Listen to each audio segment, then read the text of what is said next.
The course is set, the runners are here, and the weather couldn't be more perfect. Welcome to the 2018 Foot Locker Cross Country National Championships at Morley Field in historic Balboa Park. What a beautiful day for a race. Oh wait, we've got two of them for you. I'm Stephen Luke. So glad you are here from wherever you're joining us across the nation and the world. I'm joined as always by Carrie Tollefson, not only an Olympian and a champion on so many levels, Carrie, but a three-time competitor in this race right here. This is the 40th running of this race. So much history. So much history. I mean, I was just thinking about the names that come out of this race. You know, Dina Dross and Bob Kennedy, the Halls. I mean, the list goes on and on. Jenny Behringer Simpson, who's here today. I mean, all these names, and it's been here for 40 years, and it continues to go on, and I can't wait to see America's next best. Well, what are the new names, right? Who are the names of the future Olympians who are going to be running in this race right here today? Yeah, we have a lot of big names. Cole Hocker on the boys' side is probably the big name, and Sydney Mascarelli is kind of the big story. She's in her first year of cross-country running. She has been running for a long time, but she's a big basketball player. We got a lot of stories for you guys today, but those are the two big ones that I think that we've all been looking at. We're going to have a great time here this morning, not only featuring the two separate races with 80 different runners, but we're going to talk to some of the legends from years past, some of the captains. A lot to talk about this morning. I love that. When we get to see the people that come back, that are still in the sport, still making Olympic teams, still setting American records, and they are rubbing shoulders with these athletes and saying, you know what, we were here. We were doing this thing just like you guys, and you can continue on and be professional athletes. You know, still to this day, I pinch myself and say, I was paid to do what I love to do and what talent I was given. And you know, it's a pretty big honor, and New Balance is here, and they're doing such a great job sponsoring this event along with East Spain Foot Locker. I mean, thank you so much from the athlete side of things. So let's get into it. Let's hear from some of our runners here today. It's always been a really prestigious meet. My coach started talking to me about it when I was in 8th grade, so we've always kind of had this, like, I've always kind of had this view of Foot Locker as being like the best of the best come here. So just to be able to come here and compete is something really special. It's something that I've been hungry for, like, ever since I, like, knew about it when I, like, saw my, you know, my brothers race in it. So, I mean, it's just so exciting to finally be here. It's you and only 39 other guys, so just 40 guys on this one course, and everyone there, everyone deserves to be there. You know, New Balance and Foot Locker does such a great job just putting on this event and, you know, hosting us, and, you know, the course is great, and everything. I just loved about it so much last year, so I'm so excited I am back. It's awesome. You know, only 40 guys and 40 girls make it, so it's really prestigious. I'm just really blessed to be in this position. So one of the great things about this race, as we've already mentioned, we have world-class runners guiding these high school runners, and Andrew Butchart is the South captain this morning. He's a 2016 Olympian, a British champion. You ran the 5K in 13 minutes, 8 seconds. Yeah. I mean, that is just blazing. No, I know, but I mean, it's a privilege to be here. Thank you guys for having me. And to be captain of the South team, it's an experience. So you have your sights set on Tokyo with the Olympics in about a year and a half, right? Yeah, that's right. You're living here in San Diego, however. How's the training going? I mean, look at the sun. It's like this every day. I couldn't ask for a better place to live and train. It's not like this in Scotland? No, it's not like this. Maybe one day a year. But yeah, I love it. What do you think about a race like this for high schoolers? I don't know if they had something like this for you growing up. No, we never had anything like this. And for these kids, this is unbelievable. I wish I could have taken part in this competition. I wish I could have done it. What are you telling the runners on your team? I'm telling you guys, go for the win. I mean, everybody here is at such a high level already, and everyone's able to perform to the best of their ability, and they're going to crush it today. Does the weather play into it? I mean, I got to think that just a couple of days ago, and we'll get into that, the fact that everyone was saying, wait a minute, it's San Diego, and it's pouring cats and dogs. For you at home, it was raining really hard here, but not anymore, obviously. No, I mean, the course got a little soaked the other day, but it's hardened up pretty nicely. It's going to be a little bit muddy in some places, but I think it's good to go. Makes it kind of fun, doesn't it? It's a cross country after all. Andrew, good luck to you. Good luck to your team today. Thanks for stopping by, and we appreciate it. And we'll continue to follow your success. Let's get on down to the field with Carrie.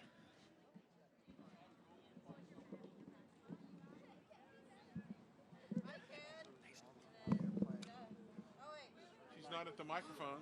Oh, she's down at the end. She's at the finish. And, you know, it's just a dream come true to be here with all the wonderful New Balance athletes and all of the high schoolers. So we were asking you how it feels like to transition from college to now as a pro. You know, standing on the line here today, there's a lot of kids that want to become professional athletes. What's your advice for them? You know, just never give up. I can remember when I was their age, and, you know, I didn't really know what it was like to be a professional runner then, but, you know, I just kept going to practice every day and working really hard, and, you know, all of that hard work has paid off. So, you know, that would be the advice I would give to them. Where are you next? What are you doing next? Are you racing indoors? I definitely am, yeah. I haven't raced since July, but I've been getting in some solid training days, and I am looking forward to the indoor season. If you could give them just a quick piece of advice, what would it be? Just go out there and run with your hearts. All right. Thanks so much, Ellie. All right, thank you, Carrie. And we have Drew Moser, who is the executive director of the San Diego Sports Association, one of the great supporters of this event. Drew, welcome back. How are you? Good. How are you? It's great to be here. Phenomenal morning here. And tell us a little about what the San Diego Sports Association does previously with a different name. Yeah, it used to be the Hall of Champions, but really the mission is to celebrate and support local athletic achievement and youth development through sports. And I think an event like this is basically central to that mission, and a heck of a lot of athletic achievement to get to this point. And then I think it's tough for anybody to dispute just the unending power of athletics and even running can have for somebody's development and growth and over the course of their life. So it's always fun to come out to this event because it's so well done and right in line with what we do. There's a really cool Hall of Fame here in San Diego that not a lot of people know about outside this region. Tell us about that. The Breitbart Hall of Fame, it's now located in the Western Metal Supply Building at Petco Park, the home of the Padres, and it's really the icons of San Diego sports. And actually in January, a new inductee will be Meb Keflezighi. So we're excited to induct him, and it's really if you're anybody that grew up here or competed here, and you made a name for yourself, you'll be in the Breitbart Hall of Fame. It takes a heck of a lot to get there. A lot of people might be saying, Meb's not in already, but of course you need to wait a couple of years, right? And after you retire? He's been recognized a number of times as a Star of the Month and a Star of the Year for us, but the criteria to get in, you have to be retired for it, so believe me, he was first ballot. And in there were no questions asked. When you think about this event today and bringing all of these people here into one place for the national exposure for some future champions and Olympians, what comes to mind? Well, this event is first class through and through. Janine Zox and Foot Locker, the way they put this thing on is awesome. And just to qualify for this thing is a huge accomplishment. You look all across the country, the kids that are coming in for this year's event, but you look at the roster of former runners that have competed. It's a who's who of the sport, and so it's always a highlight. I don't think there's a better home for it than right here at Morley Field in San Diego. And yeah, this is, I say it every year, I think this is a first-class event through and through. Drew, thanks for stopping by. Enjoy the race this morning. Good luck to all the runners. Back down to Carrie. Well, Jenny, you have some big news. I mean, not only are you world champion and Olympic medalist, but now you're in the Hall of Fame of the Foot Locker National Championship. I know, it's such an honor and a pleasure to be in among so many people that have competed so well here in Foot Locker and gone on to have great careers. I'm so proud to be a part of that field of people. 2 times you ran the Foot Locker Cross Country Championships. What was that like? It was so much fun coming here. I didn't know anything. I was 16, 17 coming here. It was my first time at kind of a big shot race. A lot of hope, a lot of expectation. And I look back now and I just think, wow, what a fun beginning to this great story I've gotten to live. And you know, to think that you made it to the top of the world and you were starting right here, that's a pretty big journey. These kids might have the same one. I know, I was telling so many of the kids this weekend that as you're a junior and a senior, you feel like coming to Foot Locker in some ways might be some sort of end to a high school career. But the truth is, it's a huge launching pad. It's a huge beginning for them. I think back to the relationships with the pro athletes that I had here when I was a high school student, or the different people that are around and all the friendships I have as a result of that. And so this this really is just the beginning for all of them. It's one big family, isn't it? It really is, and it's fun to come back and think, oh, I know this person and these great relationships and all this stuff, and then you think, oh, and it all started in this weird connection at Foot Locker. So it's a really, really incredible tradition in our sport, one that I hope lives on forever. Well, congratulations on last night, and thanks so much. Yeah, thank you, and good luck to everyone racing today. It, of course, would not be the Foot Locker Cross Country National Championships without the man sitting next to me here, Tim O'Rourke, the coach and longtime announcer, just all-around cross-country guru, I think is what we can add to your title there. Tim, welcome back. Thank you very much. It's great to be back. Couldn't be a better place to be. Okay, you have been crunching the numbers. You've been looking at all of these different athletes. You've been following them through the finals here. What sort of race are you expecting today on the men's and the women's side? It's a great question. No one has a clue what's going to happen. You know, the last couple of years with Claudia Lane, we thought for sure this is a done deal. She was going to be our returning champ, injured, not here. So on the girls' side especially, it's great. We could have a race where we could have 5 or 6 girls coming up here at the finish line. And on the boys' side, you've got 8 or 9 boys that have a legitimate shot at being our national champion. So it's going to be a wide open races on both of them. You mentioned Claudia Lane. We're going to have a chance to catch up with her in a little bit. For you, and do the years start to blur together at some point? I mean, what does 40 years mean? You know, it's 40 years. It's just great races and great memories of 40 years. Kerry was mentioned about early. You think of somebody like Matt Centrowitz's race here, or Galen Rupp, you know, great races by those, and then you watch them go on to Olympic glory, gold medals and silver medals and that kind of stuff, and that you relive those moments of their great races here. So it's 40 snapshots of great American distance running over 4 decades. Well, the girls' race will be first, but our first chance to hear from some of the runners will be from the Northeast and West region boys. Richard Sturdivant, Lottie, Massachusetts. My favorite runner is Mo Farah. And my name is Mustafa Dahir. I'm from Wallingford, Connecticut, and my favorite runner is Mo Farah. Matthew Farrell from Glastonbury, Connecticut, and my favorite runner is Don Cabral. I'm Sam Lawler from Pittsburgh, New York, and my goal on Saturday is to get top 15. I'm Patrick Anderson. I'm from Pittsburgh, Pennsylvania. Devin Hart, Point Pleasant, New Jersey, and I'm going to win a national title on Saturday. I'm Liam Murphy from Allentown, New Jersey, and my superstition is I triple knot my spikes. I'm Connor Nisbet from Wilmington, Delaware, and my superstition is wearing a headband, pink headband for every race. My name is Lucas Aramburu from Brookline, Massachusetts. My favorite runner is Leo Manzano.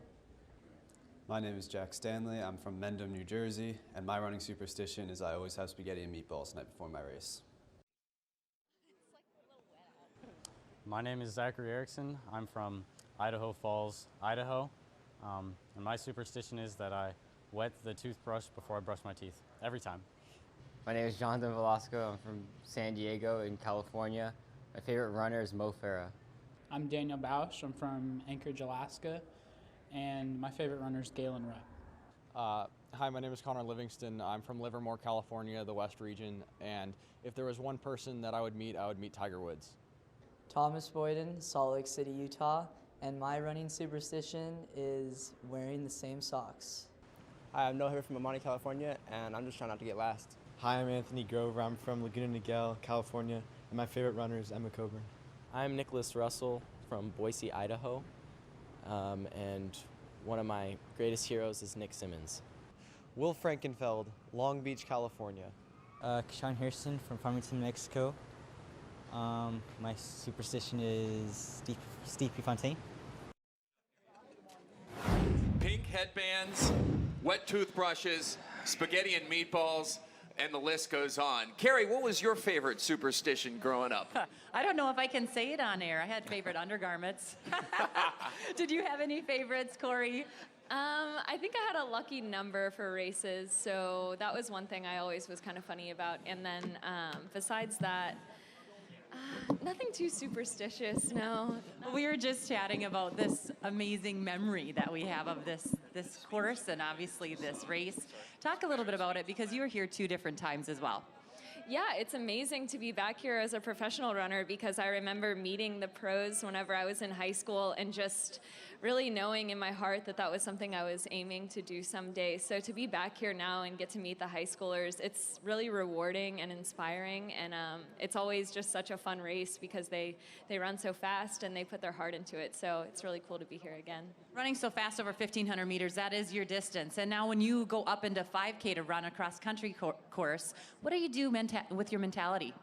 Yeah, I was talking with my South girls last night about that, and I do expect a couple moments of doubt during the 5K just because it's longer than the event that I'm used to, but I just prepare for that a little bit more, and I concentrate on my training and all the hard work that I've done, and that's what gets me through it. Well, we'll see you cheering out there. Can't wait for the race to go up. I'll probably run 5K right next to them. So. All right, thanks, Corey. Chance now to talk with a representative of New Balance, not just any representative. We have the senior marketing manager for global running, Andy Downen, here with us. Andy, when you think New Balance, you think running. Yeah, absolutely. I mean, what an amazing, amazing day, right? I mean, it's 40 years. I can't believe it. I've been here going back now. 19 was my first time here. My younger brother ended up finishing 8th that year at the Nationals. It's an amazing event. Well, you're a professional runner yourself here, and I know some of the runners have different companies that they're working with. It's got to feel pretty good to see your logo on future Olympians, future champions, etc. It's an amazing opportunity for New Balance to give these athletes a really, really premium experience. You know, I mean, we spend a lot of time and effort with the design and what goes in. We want to make sure that when they put it on, they feel special. It's about, for us at New Balance, it's about experiences. And for them, this is going to be like the pinnacle of the sport right now for them, and a starting point, you know, for hopefully a really long career. Just 2.5 weeks out till Christmas. What's the hot New Balance thing out there right now? Christmas items. I think these athletes are going to be pretty happy. I don't think they need anything else. They've got all their gear, backpacks. Everything. They should be set to go. Well, they got some great gear, and I think we have some video, is that right, of some of the kids receiving some of that stuff. Check it out. Hello. Are you Jaden and Anna? Yes. Hi, we have gear for you guys. Drop off. Do you mind if we come in? I'm sorry, who's Jaden? That's Jaden. All right, awesome. Here, this is your bag. All right. And do you mind if we help you go through some of it?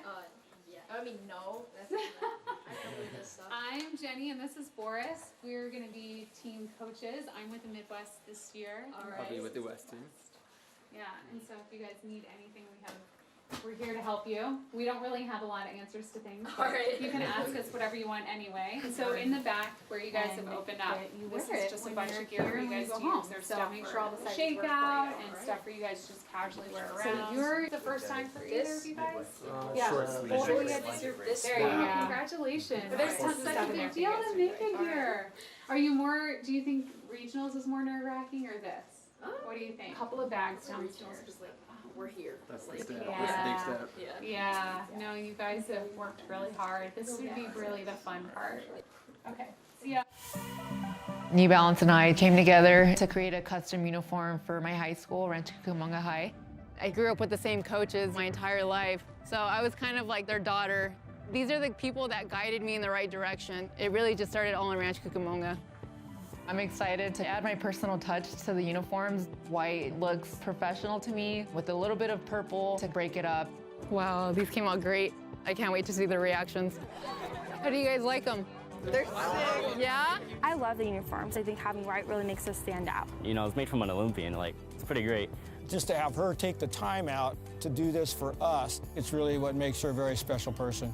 You guys are really strong athletes. I hope when you put this uniform on, there's a sense of pride. I'm gonna wish you guys the best and hope you enjoy them. Thank you. You're welcome. Seeing their reaction, it was amazing. I'm just excited to see them racing and hopefully they can post some fast times. 1, 2, 3, Rancho! Carrie, the bags are going to be a little heavier going home.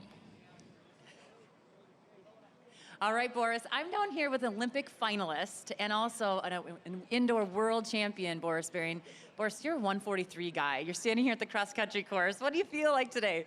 Pretty excited, pretty hyped for all the kids. You know, I feel the energy all around. You know, they've been working really hard to get to where they're at right now, so I'm real excited for them. You also have been on top of the world. I mean, the best in the world indoors not too long ago, but you have had some setbacks in the last couple years. Let's talk about that. Yeah, I got a small tear in my Achilles, and even though it's so small, like it's affected me a lot. I couldn't do a lot of the workouts that I used to be able to do, so lost a lot of fitness. But you know, got to deal with it. You can't get frustrated. You got to be real patient with it, and so yeah, just trying to deal with that. And you're going to be back because Worlds are coming up this fall. So let's talk about next fall. Yeah. I finally, you know, dealt with it. Did all the procedures and everything. So. Just started a normal season, getting ready for everything, mentally preparing, working out, and just hopefully make the team. We can't wait to see you run another 143. It's pretty awesome. Thank you, Boris.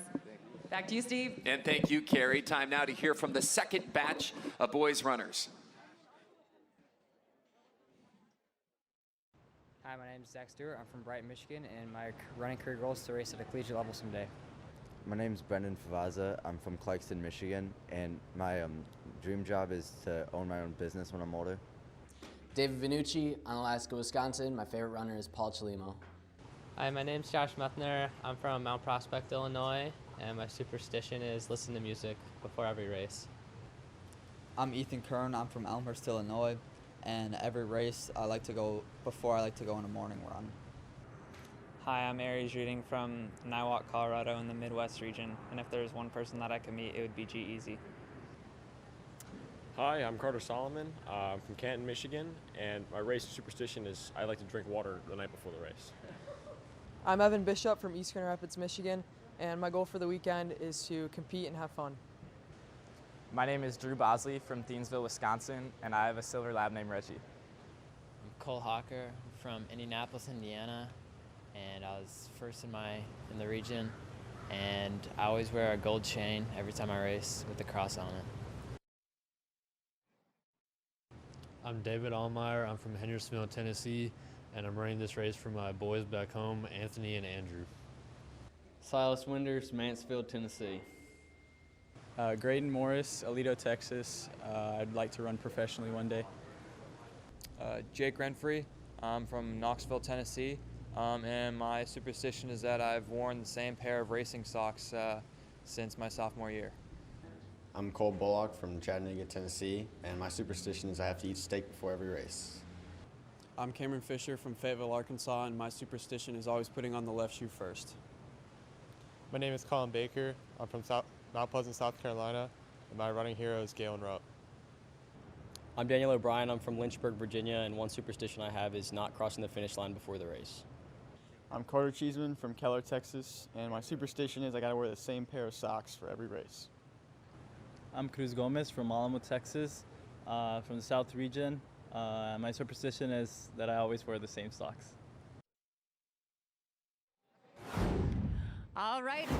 I'm down here at the finish line with Brenda Martinez, Olympian and world champion medalist. Brenda, we just saw your commercial. So amazing what you're doing for the sport. Let's talk about that. Yeah, the sport's given me so much since I was little, so I felt like it's my duty to give back. I mean, it feels good. It's the right thing to do, and it brightens up my day when I can see a kid smile, you know, and I had something to do with it, even if it's small, but I feel like I'm doing my job. You know, being back here, we've seen you here a number of times, and being with New Balance, because that's your sponsor. What does it mean to you to be here and helping the kids get ready for this big day? Yeah, New Balance, to me, they are family, so if they ask me to do something, or maybe if I can tag along, then that's special to me, and for them to invite me every single year, the past 3 years, and you know, I'm just happy to be back and see new faces and cheer on the new kids, and you know, this whole weekend is just having fun and guiding the kids and just getting involved. Awesome. Well, thanks for being here. Cool. And let's go meet some more of the girls in the race today. Nicole Vanasse, Martinsville, New Jersey, and my favorite runner is Ashley Higginson. Sarah Rothman, Littleton, Massachusetts, and my running superstition is wearing the same socks for each and every race. Sophie Matson, Falmouth, Maine, and before races I always eat the same cereal. Taryn Parks, Greencastle, Pennsylvania, and every race I wear the same pair of socks. Hi, my name's Mary Hennelly. I'm from Suffern, New York. My superstition is that I always wear the same socks during every race. I'm Kate Weiser from Southbury, Connecticut, and my favorite runner is Shalene Flanagan. Hi, my name's Abby Lovies. I'm from Randolph, New Jersey, and I wear the same socks before every race. My name's Grace Conley. I'm from Natick, Massachusetts, and my running superstition is that I put my right sock on my left foot before I put them on correctly. I'm Marley Starlipper. I'm from Wellsville, Pennsylvania, and my superstition is wearing the same bracelet, earrings, sports bra, and eating the same pre-race food of oatmeal and pasta before a race. Sydney Masciarelli, Northbridge, Massachusetts, and my superstition is wearing my good luck headband. Hi, I'm Colleen McCandless. I'm from Livermore, California, and my favorite pro runner is Colleen Quigley because we share names. I'm Erin Hill. I'm from Spokane, Washington, and my favorite runner is Alexa Ephraimson. I'm Olivia Markozich. I'm from Woodinville, Washington, and my favorite runner is Emma Coburn.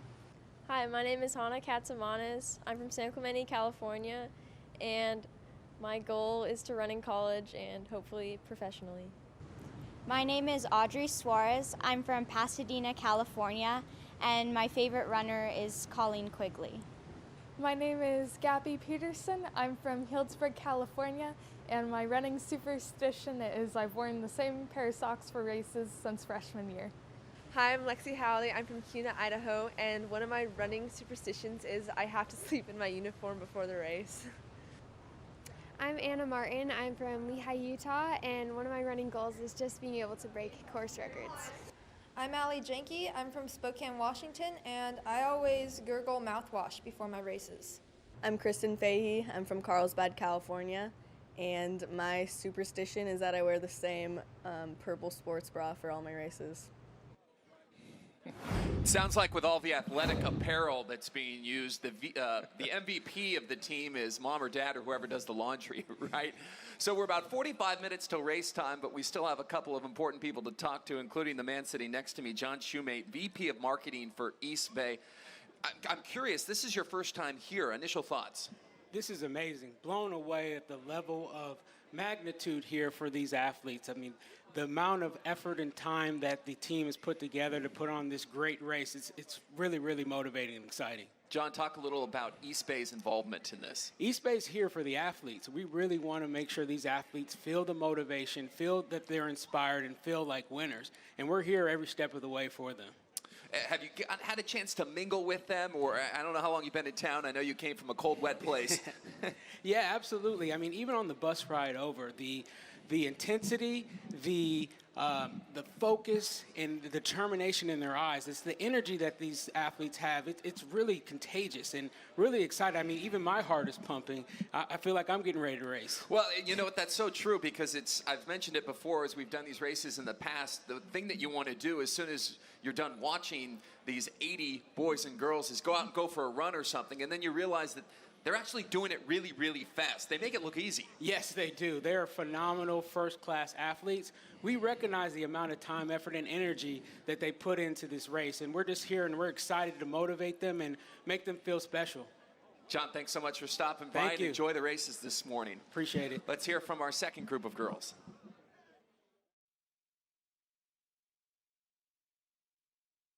I'm Alex Morris. I'm from Naperville, Illinois, and my running hero is my teammates.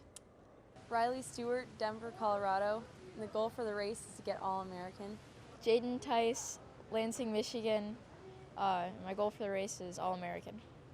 I'm Grace Ping from Winona, Minnesota, and my favorite ice cream flavor is mint. Adeline Ackley from Mears, Michigan. My goal is to get top 5. Erica Vanderland, Rockford, Michigan, and my goal is to end my cross-country career on a high note. My name is Abby Vanderkoy. I'm from Fremont, Michigan, and a goal I have would be to continue running at nationals. My name is Caitlin Hart from Glen Ellen, Illinois, and my superstition is lucky socks. My name is Taylor Ewert. I'm from Beaver Creek, Ohio, and my goal for this weekend is just to have a good time and finish my season on a good note. My name is Emily Covert. I'm from Minneapolis, Minnesota, and my hero is my brother. Victoria Patterson, Greenville, South Carolina, and my superstition is walking under ladders. Ava Peoples, Dallas, Texas, and my superstition is I like to wear the same lightning bolt earrings for every race. I'm Jenna Hutchins. I'm from Johnson City, Tennessee, and my superstition would be I have to wear gray socks on the day of my race. Hi, my name's Alyssa Hendricks. I'm from Riverview, Florida, and I always have to have pickle juice before my race. Adawet Vaughn, Dallas, Texas. My favorite runner is Emma Coburn. Hi, my name is Allison Wilson. I'm from Montgomery, Texas, and my superstition is I wear the same socks every race. My name is Valerie Lastra. I'm from the state of Florida, and I am from Miami, and my favorite runner is Wilma Rudolph. My name is Bryn Brown. I'm from Denton, Texas, and my superstition is I have to wear the same Lucky Scrunchie and Lucky socks for every race. My name is Heidi Nielsen. I'm from Katy, Texas, and I have the same breakfast before all my races. My name is London Colbreth. I'm from McKinney, Texas, and I want to be an Olympian. Well, speaking of Olympians, we have an Olympic medalist and a world champion right down here, Emma Coburn. Emma, you guys have been having so much fun here. Yeah, we have had a great time. I love the new professionals to hang out with the high schoolers. Yesterday, all the girls, we got our region color. We had a mobile nail salon brought in. The boys got to play video games on a mobile truck, video game truck. So we've just had a lot of fun, and you know, all the kids appreciate getting really cool gear and getting to know each other and form friendships. And so everyone's so focused on the race today and performing well, but it's really fun to have the off-course moments with all the kids and get to know them and have a lot of fun. And you're coaching the Midwest, right? Yeah, Midwest is best is what we're saying, so go Midwest. Well, let's go see what happened in all 4 regions.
All right, everybody, I am here with Emily Sisson. Emily, you're a 2-time U.S. champion, but also a 4-time Foot Locker finalist. That's a pretty huge stat. Yeah, no, I love coming here every 4 years. I have the best memories from Foot Locker in high school, and I think these kids, looking back, will have just as fond of memories. You know, every year you came back, you knew the course, you knew what you needed to do, but what did you try to tell yourself to calm down and remember to have fun out there? I think I just remembered this was like the pinnacle of my season. This is what we worked so hard for. So just to embrace it and know all the work is done and just go out there and believe in yourself. Somebody that does a lot of different distances. You know, you came here and you ran 5K as a high schooler, but then you went to college, ran 10K, now you're doing the half marathon, and talks of maybe even moving up. How do you kind of wrap your brain around all of that? I think just the race I'm doing on the day, that's what I focus on. I don't think like ahead or what races I still have to come. And so right now, if I were these kids, I'd just be enjoying this cross-country race and just embracing what they've got right in front of them. Last word before you tell, like before the gun goes off, what do you say to yourself? Just have faith in yourself and just lay it all on the line. Nice. All right, Stephen. Back to you. Thanks, Carrie. We have a great crowd gathering here as we are zeroing in on race time. We're seeing some of the athletes jogging and getting warmed up. Right now, we want to hear from one of the great sponsors of this event in East Bay.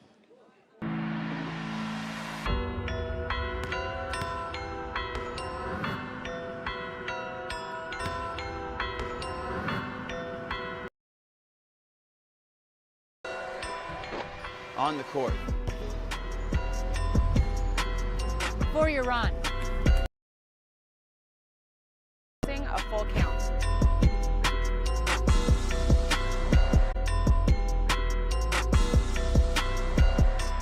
Pushing your limits.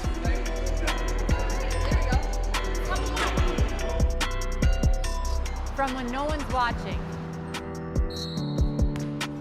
To the center stage. Break my knee.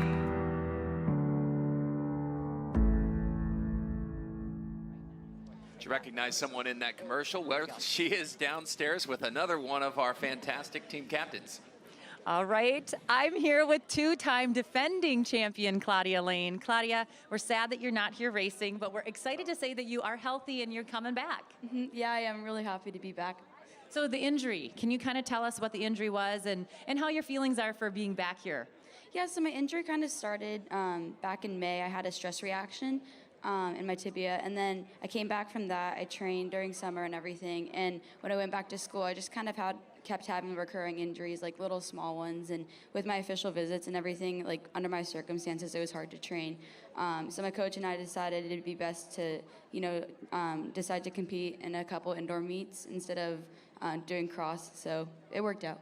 So you'll be back maybe for a couple indoor meets, you said. So you're definitely rolling, you're doing some workouts already? Yeah. And can you just tell us real quick what it feels like to be a 2-time Foot Locker champion?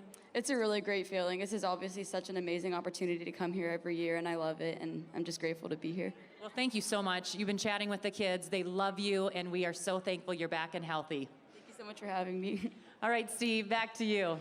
Carrie, it's a lot of fun, but it is also a lot of work to put this event on. Perhaps nobody is more immersed in the details than Janine Zox, who is the VP of Strategic Alliance and Events for Foot Locker. Janine, welcome back to San Diego. I know you've been here for a few days.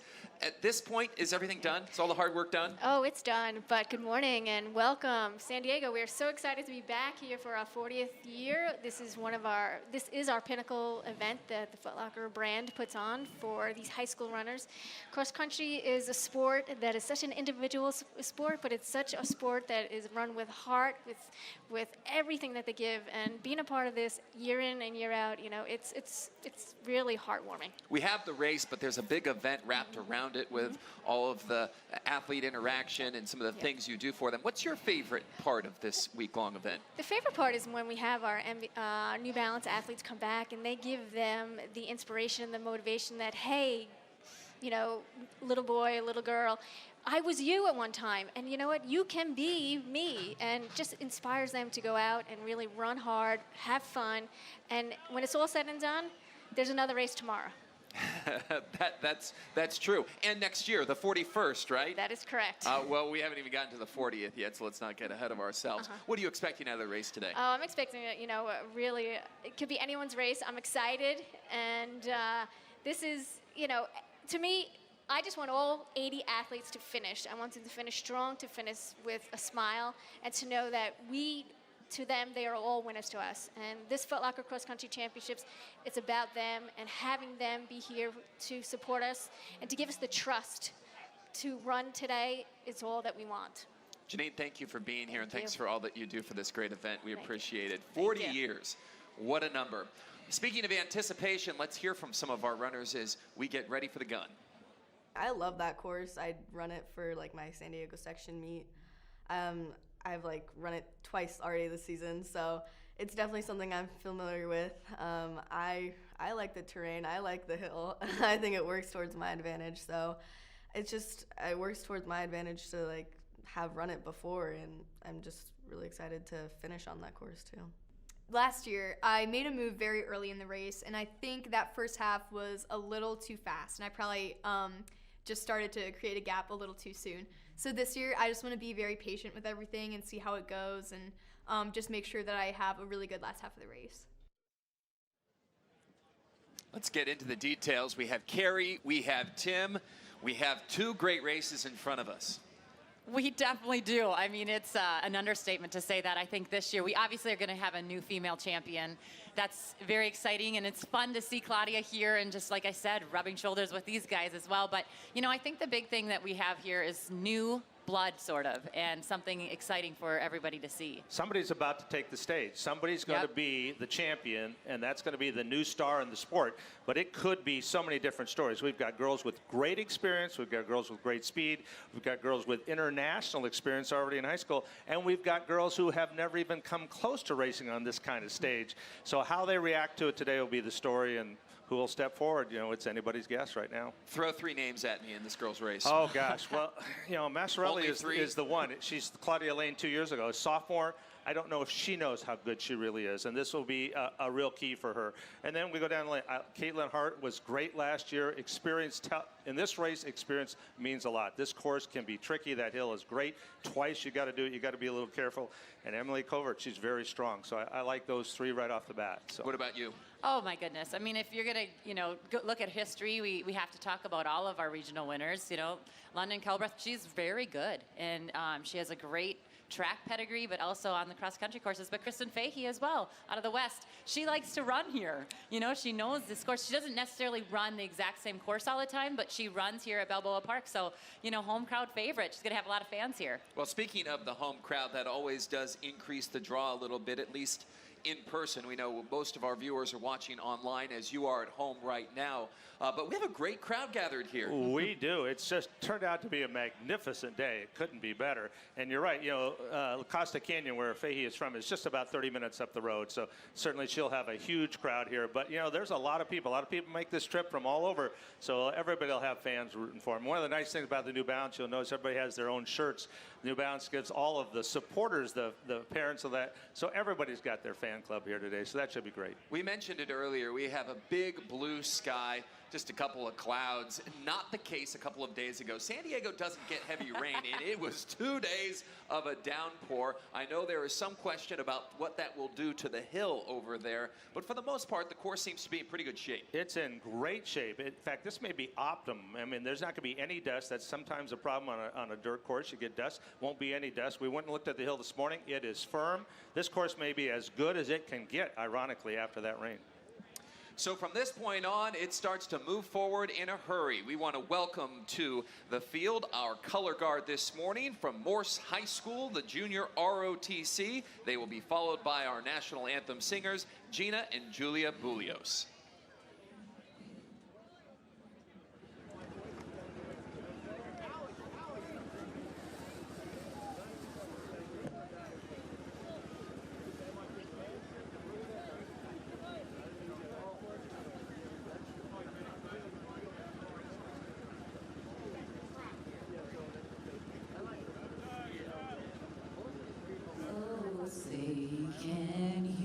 See by the dawn's early what so proudly we hailed at the twilight's last gleaming, whose broad stripes and bright stars through the perilous fight o'er the ramparts we watched were so gallantly streaming, and the rockets' red glare, the bombs bursting in air, gave proof through the night that our flag was still there. Oh, say does that star-spangled banner yet wave o'er the land of the free and the home of the brave.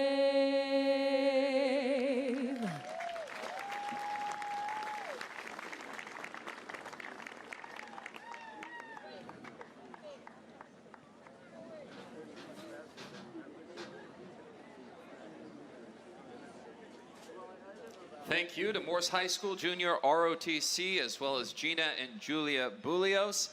We are getting ready to go. And as we talked about this event with Janine just a short time ago, it is not just the race. I know people are tuning in for the climax of it, if you will, but for the past couple of days, you guys have been rubbing shoulders with these athletes. You've been watching them get the gear. We've seen some of that. Just curious, what's your favorite part? Well, you know, as an athlete, when I was here, I loved being at the Hotel Del Coronado. I mean, come on, who gets to stay there unless you're coming to the Foot Locker Cross Country Championships? But, you know, that to me, just seeing the kids build these friendships. You know, I have friends from here that, you know, I raced a long time ago. I don't know if you guys saw my posts. There's some big hair going on there. But, yeah, I mean, the friendships that are built here will go forever. And the bags full of gear, including New Balance stuff, that doesn't hurt either. No.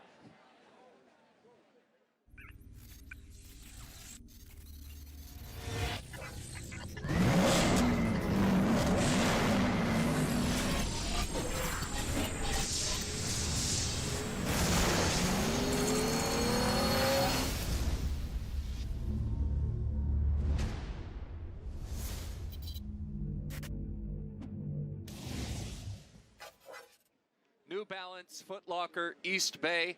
The Cross Country National Championships about to get underway here in Balboa Park. Thank you once again for being with us from wherever you are. I'd say we're in the low, mid-60s right now, and just a beautiful day for a race. Hey, we're in meet mode. You know, you make no mistake about it. These kids have had a great time. It's been wonderful, but you could tell this morning it was different when they got up, when you met them for breakfast and saw them. They are ready to race. These are 80 elite athletes. They are here, and I don't buy that. I'm just here to have a good time. You got 40 boys and 40 girls who are here to be the national champions. These are kids who are state champions. They've been winning all along. We've got kids who are undefeated till they get here. This is amazing. They are ready to race. These are championship level athletes ready to go. Do they have to be careful about running somebody else's race, not sticking within what they've been doing all along? Boy, you certainly, you know, what's amazing about these kids, most of these kids, every race they've run so far this year, the gun goes off, they go to the lead, and they're by themselves. They're that good. And all of a sudden, here you are. You run fast for that first half mile, and there's 39 other kids right for you. That is a different experience, especially someone like Carrie. You came from a small school. You didn't have that experience, and all of a sudden, wow, there's a lot of good kids around you. And I think a big point is, you know, when I ran state, maybe you had crowds like this where you couldn't hear your individual coach. But when you're coming up from, you know, where I was, you always could hear them at different points of the race. And this is one of those races where they have to kind of know their plan, be able to sort of fly by the seat of their pants if they have to, and change things up. And it's kind of all on them. This is the first real big race for a lot of them that they are competing against the elite. Tim, we ready to roll? I think we are. It's our pleasure this time to introduce our 40 elite athletes here who are racing in our girls race, and we'd like to start with the Northeast captains, if we may. First, under the direction of their coordinator, Phil Zoda, their first captain, Emily Sisson. We mentioned earlier, a four-time Foot Locker finalist. She was an NCAA champion at 5,000 meters, and just last year, 9th in the World Championships at 10,000, Emily Sisson. A 10-time All-American NCAA champion at 1,500 outdoor and the mile indoor, Also another New Balance athlete, Ellie Purier. And now our girls from the Northeast wearing bib number 20, a junior from Martinville High School in New Jersey. Last year she ran 10:34 to win the state indoor 3,200 meter title. And this fall she won the Group A state championship in cross country, 10th in the regional, Nicole Vanas. Wearing bib 19, a senior from Littleton High School in Massachusetts. In track, she's been the indoor state champion in the mile 3 years in a row. And in cross country, she won her second straight title this year. She's off to Cornell next year, 9th in the regional, Sarah Rothman. Wearing bib 18, just a sophomore from Falmouth High School in Maine. This year, she repeated as Maine state champion in cross country, then went on to place 3rd in the New England Championships, 8th in our regional, Sophie Matson.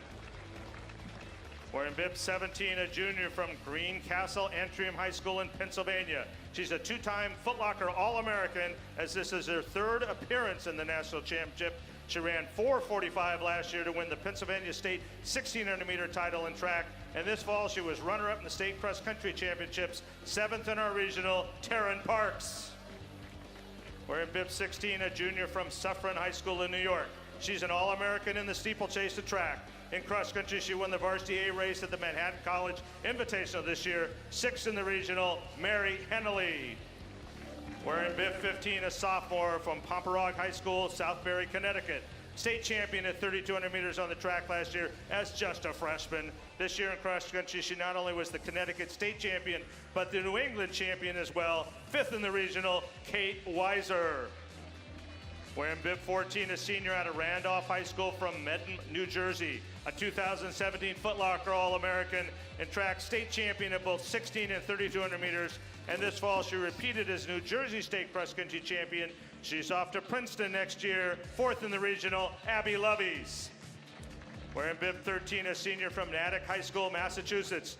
This year, she not only won her 3rd straight Massachusetts State individual title in cross country, but also led her school to the team title. She'll go across the country to Stanford next year, 3rd in the regional, Grace Conley.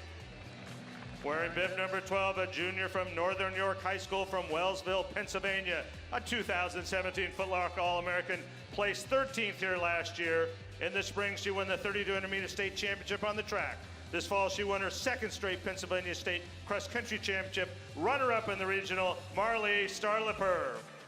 And wearing bib number 11, a sophomore from Marinopolis Prep, Northbridge, Massachusetts. In only her 1st year of running high school cross country, she's undefeated against all other prep athletes.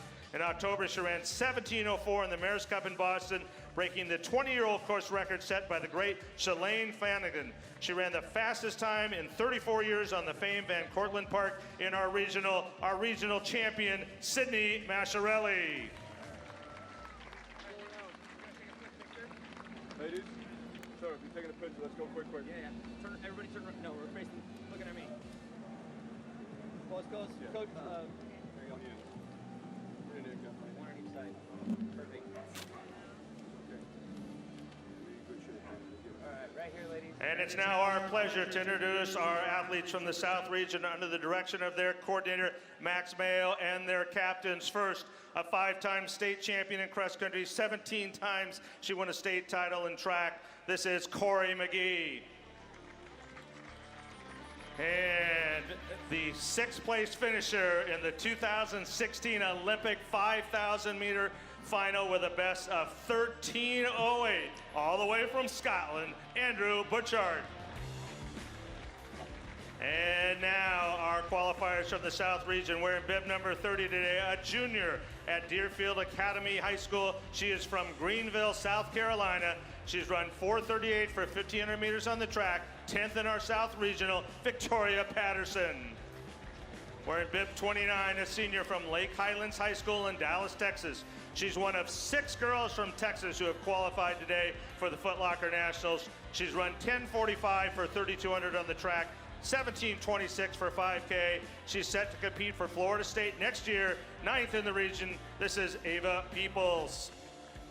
Wearing bib 28, just a freshman from Science Hill Academy in Johnson City, Tennessee. In her 1st year of high school cross country, she won the Tennessee State Division I title, 8th in our regional, Jenna Hutchins. Wearing bib 27, a junior from Riverview High School in Florida. She was a Foot Locker 2017 All-American, 18th in this race last year. After finishing third as a freshman, second as a sophomore, this year she won the Florida State 4A Championship, 7th in the regional, Alyssa Hendricks.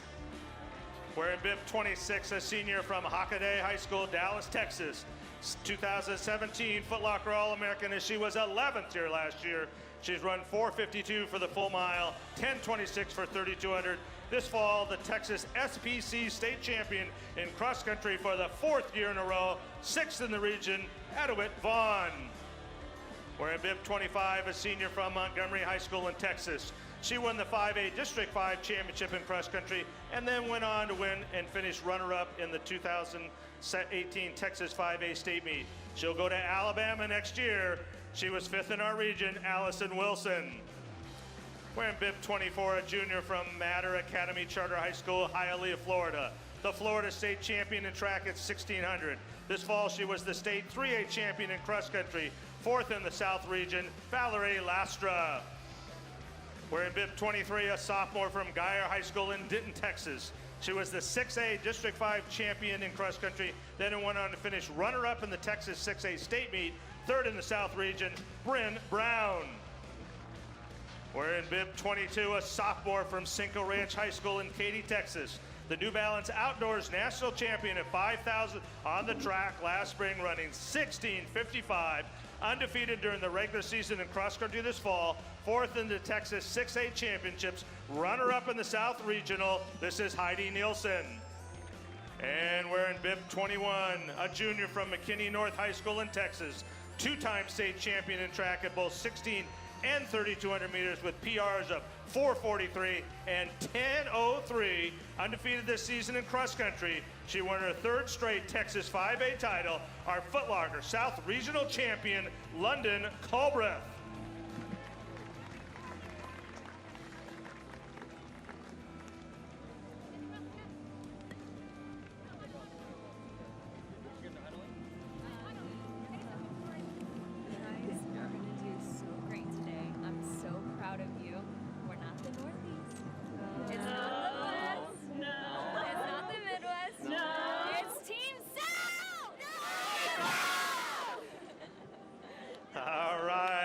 To our girls from the Midwest under the direction of their coordinator, Pink Hankins, and their World Championship coaches.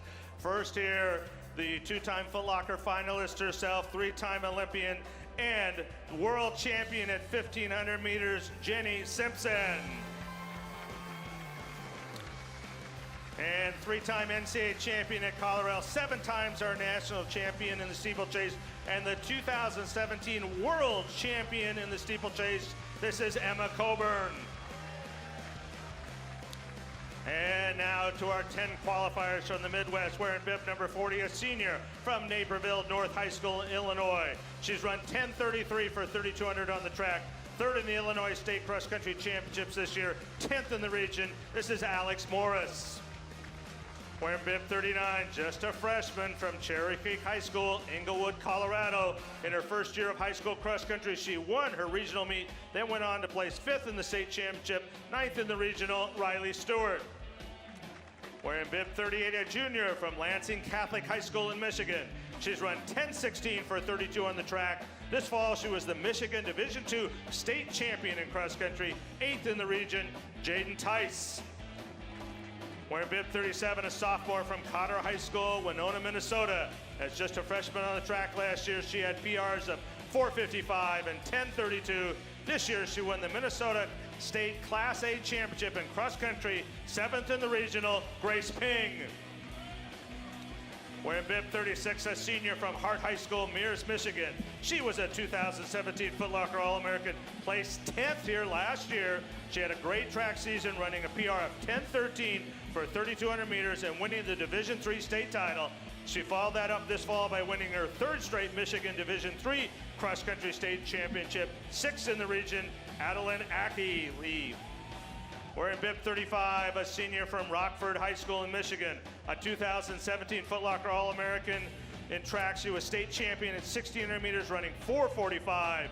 This fall, the Division I state champion in cross country for the second year in a row. She's going to stay home and go to the University of Michigan next year, 5th in the Midwest region. This is Erica Vanderlend. Wearing bib 34, another freshman from Muskegon Western Michigan Christian High School in Fremont, Michigan. Undefeated this year in Michigan high school cross country, culminating in a dominating state meet where she won the Division IV championship with a margin of 75 seconds over second place. 4th in the Midwest Regional, Abby Vanderkoy. Wearing bib 33, a junior from Glenbard West High School in Illinois. A 2017 Foot Locker All-American. Last year, she was 2nd overall in this race. In track, she was the Illinois state champ in both 16 and 3,200 meters with personal bests of 4:44 and 9:52.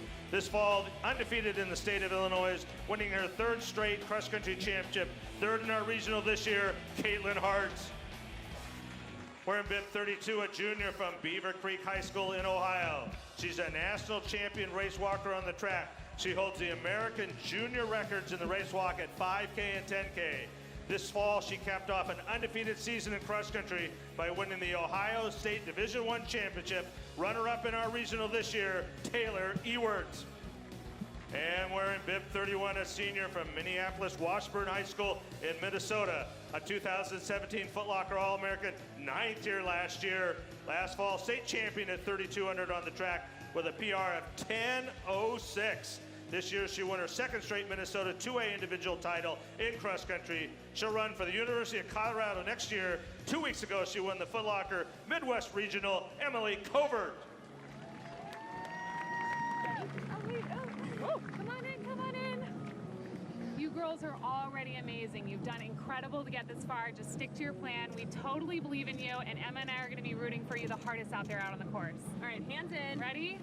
Who's best? Midwest! All right, ladies, hold on real quick before you go. All right, now here we go to the Western Regional under the direction of their coordinator, Doug Todd, with their captain, 2nd in the World Track Championships at 800 meters in 2013, a member of our gold medal winning 4x800 meter World Relay Championship team.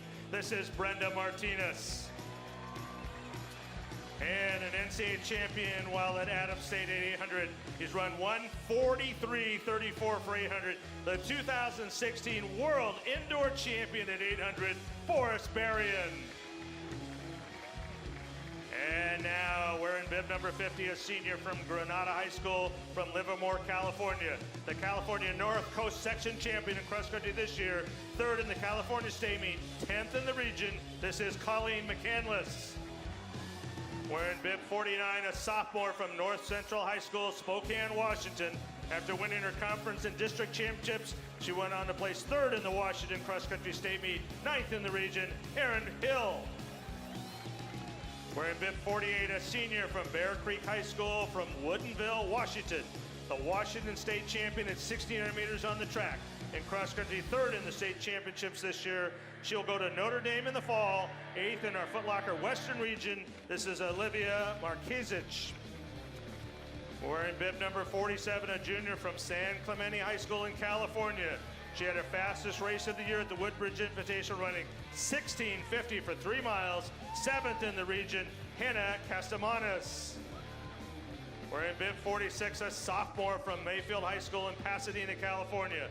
She ran 4:47 and 10:29 on the track as just a freshman last year. This year, champion in California in Division IV in cross country, 6th in the region, Audrey Suarez. Wearing bib 45, a senior from Hillsburg High School in California. She's run 4:48 for 1,600, 10:30 for 3,200. 2 weeks ago, she won the California State Division V cross country title. She's going to go up to Oregon State next year. 5th in the Foot Locker Western Regional, Gabrielle Peterson. Wearing bib 44, a junior from Mountain View High School, Kuna, Idaho. The Idaho State champion for the 2nd year in a row at 1,600 on the track. She's got a personal best of 4:41 for the full mile. This October, she won her 3rd consecutive Idaho 5A state championship in cross country, Lexi Holiday. Wearing bib 43, a junior out of Lehigh High School in Utah. She was the state champion at 3,200 meters on the track last spring. This fall, she won the Utah 4A State Cross Country Championship, third in the region, Anna Martin. Wearing bib number 42, a sophomore from North Central High School, Spokane, Washington. Last spring, 10:40 for 3,200 on the track as just a freshman. This year, she won the Washington State 3A individual title and led her school to the team title. Runner-up in the regional, Allie Janke. And wearing bib number 41, a senior from La Costa Canyon High School, Carlsbad, California. She's the two-time San Diego section champion at 3,200 on the track. She is the three-time San Diego section champion in cross country, undefeated in cross country this year in 2 weeks. What you got to do be here, just have fun, take a deep breath, fight for each other, and yeah, we'll be cheering hard for you guys. So we love you guys. Okay, have fun. All right, let's line up right here for a group photo. Love hearing from our professional coaches down there, injecting some final confidence into their runners. It's going to be pretty good to have two world championship coaches rooting for you on the sidelines. My gosh. Time to shake out those legs one final time. It's going to be interesting. I think we're ready. This is a wide open race. It'll be interesting how people react to other moves, because we're going to see several moves during this race, and that's what really makes it a great cross-country race, is how do they react to it. Carrie, are the nerves gone at this point? No, and they're not gone as a woman We that talking ran about here mom and dad or 20 the years athletes? later. You know, I think this is the hardest part of the race. I say it every year, but once they toe the line, they hear the gun, then they can just do what they're made of. Max Mayo is our national meet coordinator, gets us ready. Al Drandage will be our starter once again. Looks like we're just about ready to go.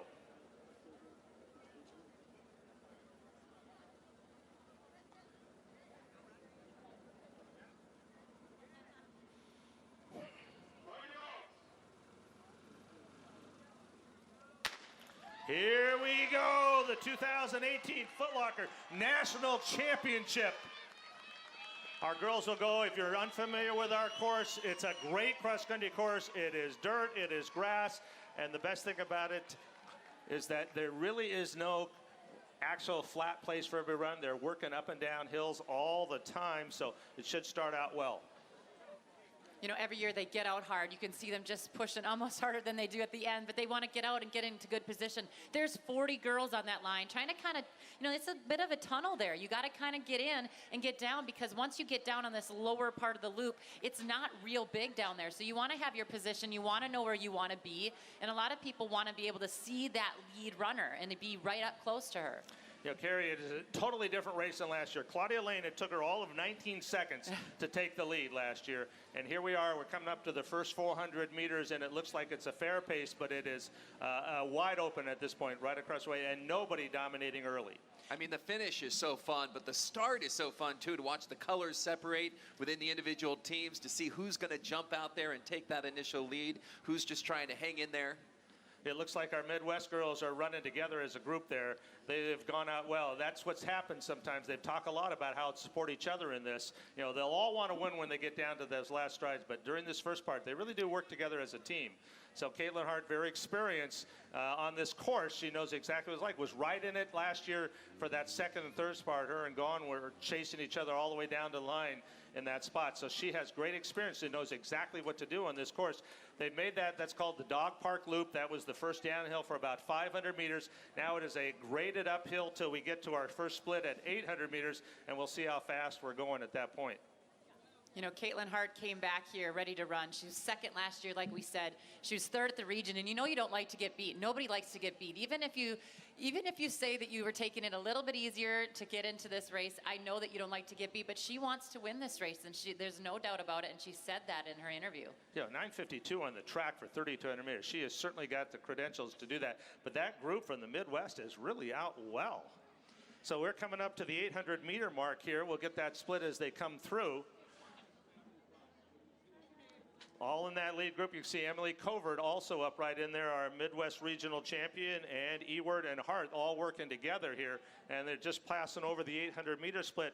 Looks like around 2:34 there for the 800, so a good first 800. So as we head around, they'll head around the swimming pool, come back by the start line area to the large crowd, And on your screen, you can see those are the half-mile splits there as we go through. We have chip timing, so we'll get half-mile splits, miles, mile and a half, 2, and the 3 in the finish. So a good start here, but Caitlin Hart, now she's got the experience, as we said, so she's going to take this pace out, Carrie. This looks like this may be her strategy, and she's starting to pick it up. Well, she's definitely taken it out hard, and I don't know exactly what her strategy was, but when you're clearly somebody that has the top returning stat next to your name, you want to come back and show that you know this course, you know how to run. But last year was a different race. They did let Claudia get out a little bit, but we talked about that last year. Claudia got out, but didn't really get much further along in the race, so I think that if Caitlin goes back and looks at that race, she'll notice that she ran a very strong race last year. That can't be any accident. Look at that purple of the Midwest. That's 6 girls right there. Then team score, it's 15 points right now. That is a strategy that has to have been talked about. But as we can see, Massarelli, we've been talking about her. She'll be easy to pick out. The basketball player, 5'10", so you can pick her out as she comes through. But she's just at the tail end of that group. She doesn't want to let them get too far away. But the Midwest girls, my gosh, I don't think we've ever seen a move like this where everybody on a team has gone out this hard together as a group. Well, you know, Peter Henkes has always kind of had that team mentality. He's the coordinator for the Midwest and also the coaches. You know, they come together. Last year, the Midwest only won by 1 point. So it was a very tight finish with South last year. So I'm sure that they have that on their mind as well. We're talking about hometowns from Minnesota, Ohio, Illinois, Michigan. Those are some cold places this time of year, and here they are under just pure sunshine, Carrie. Yeah. You know, it was warm yesterday, and we had to remind the kids to hydrate, and they like that this course is packed down now. You know, we ran in mud for many of the regions. I think 3 of the 4 regions had a lot of mud, not just like a little, like inches of mud. So I think the girls are probably feeling pretty springy out there today. There it is. Caitlin Hart, you can see, starting to open up a little bit, about a 10-meter lead. Now, this is all flat here. They're going to approach the hill for the first time. If you're new to our course, so it's relatively flat. It's graded up and down as they go through. But when they hit the mile mark, about 350 meters from the bottom to the top, the first 120 meters very steep, but then it doesn't level off. It still climbs all the way to the top of Upas. That's the road they'll go down. So 350 meters to get up there. It'll take them about a minute and a half or so, and then it'll take them about 30 seconds because it is a steep downhill. We go across the road and we'll hit the mile mark for the first time.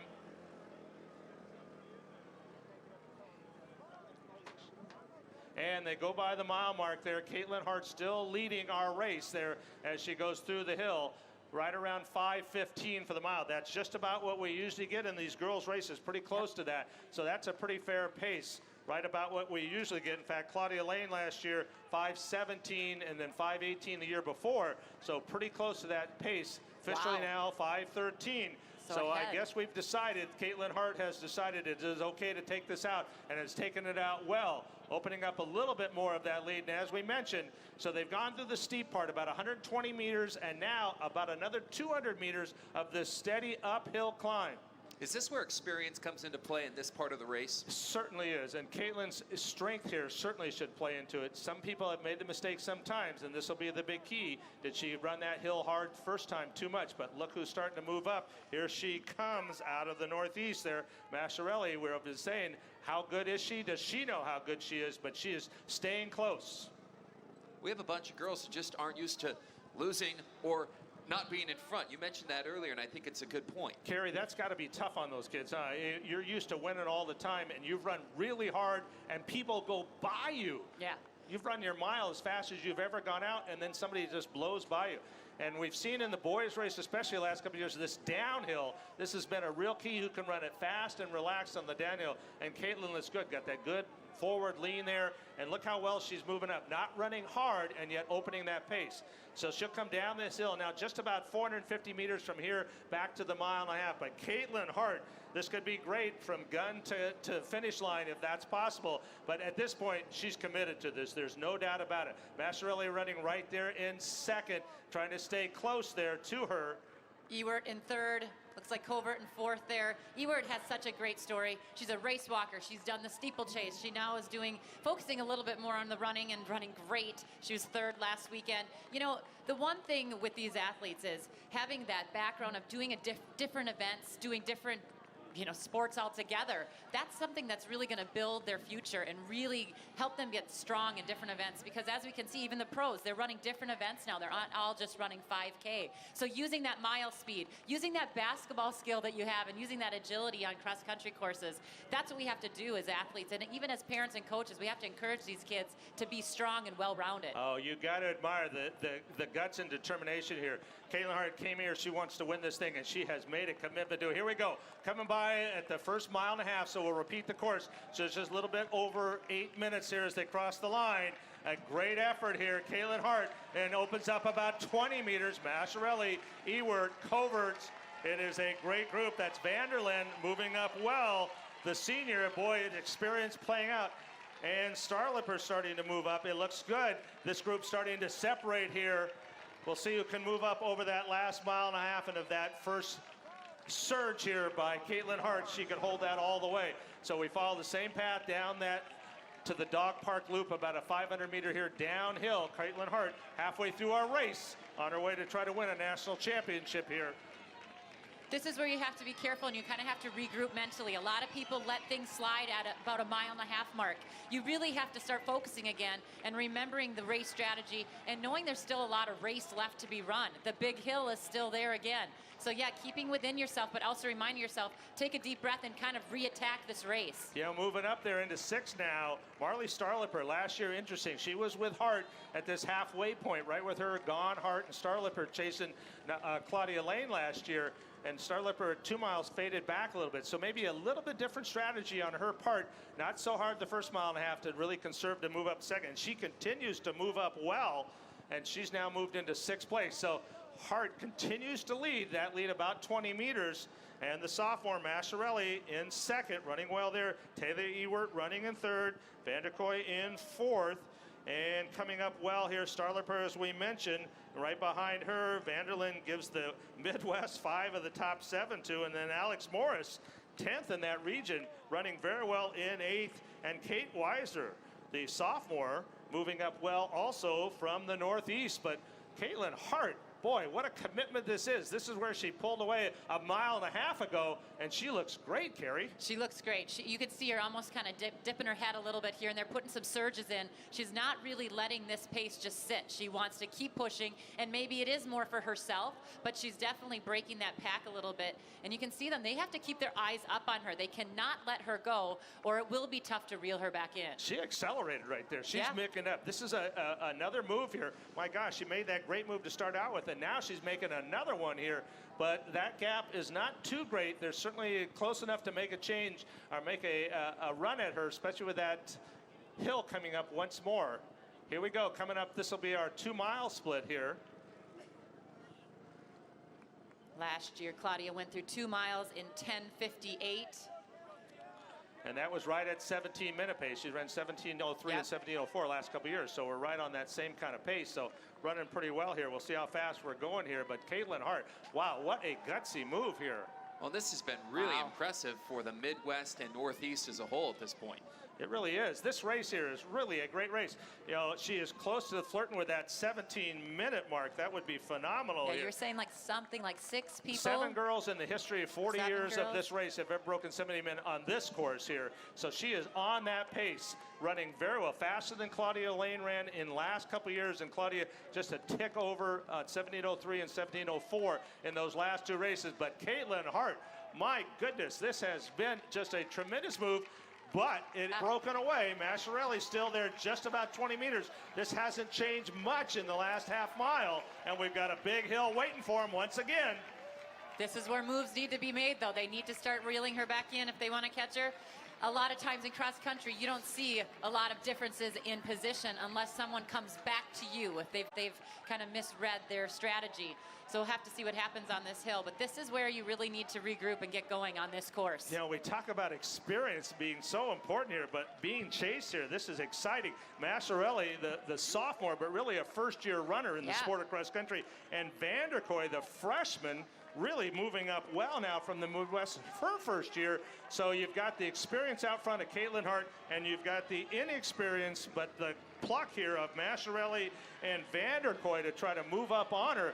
But Caitlin Hart, this is unbelievable from the gun. What a great move. She committed to it early and continues to power through. She looks great. She looks really strong. This is outstanding, but that lead just isn't growing that much, and you got to get up the hill one more time. Massarelli is one of those stories. She's a basketball player. People say she has Division I people looking at her for basketball, but also obviously they're all looking at her for her running skill as well. But it's great to see that kind of strength that you have out there.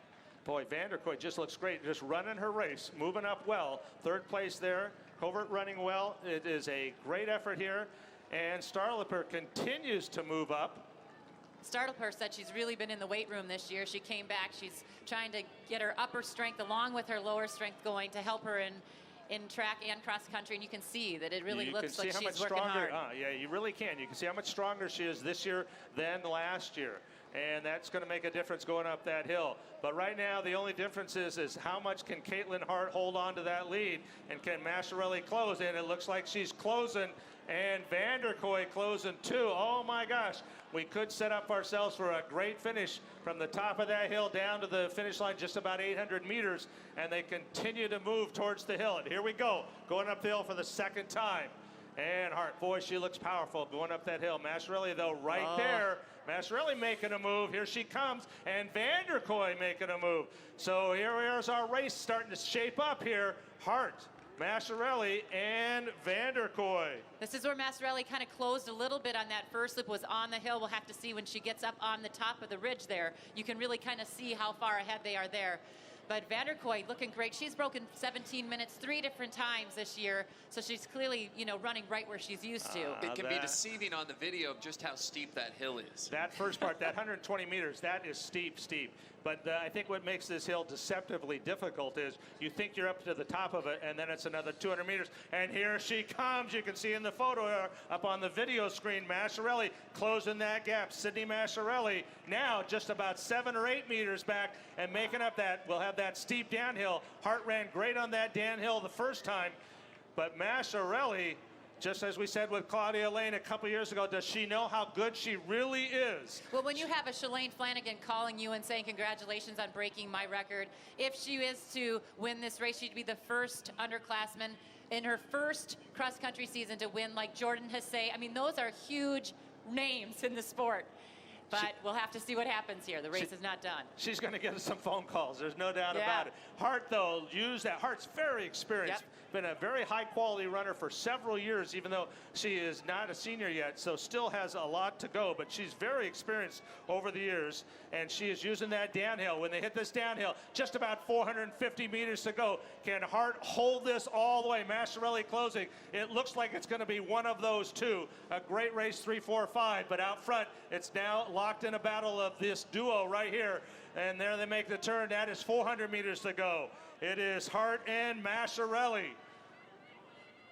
And it's still uphill. It's not flat. It is really uphill all the way until you see that finish line with about 80 meters to go. So you've got to power. Here comes Massarelli closing that gap. Hart in the purple, Massarelli in the green.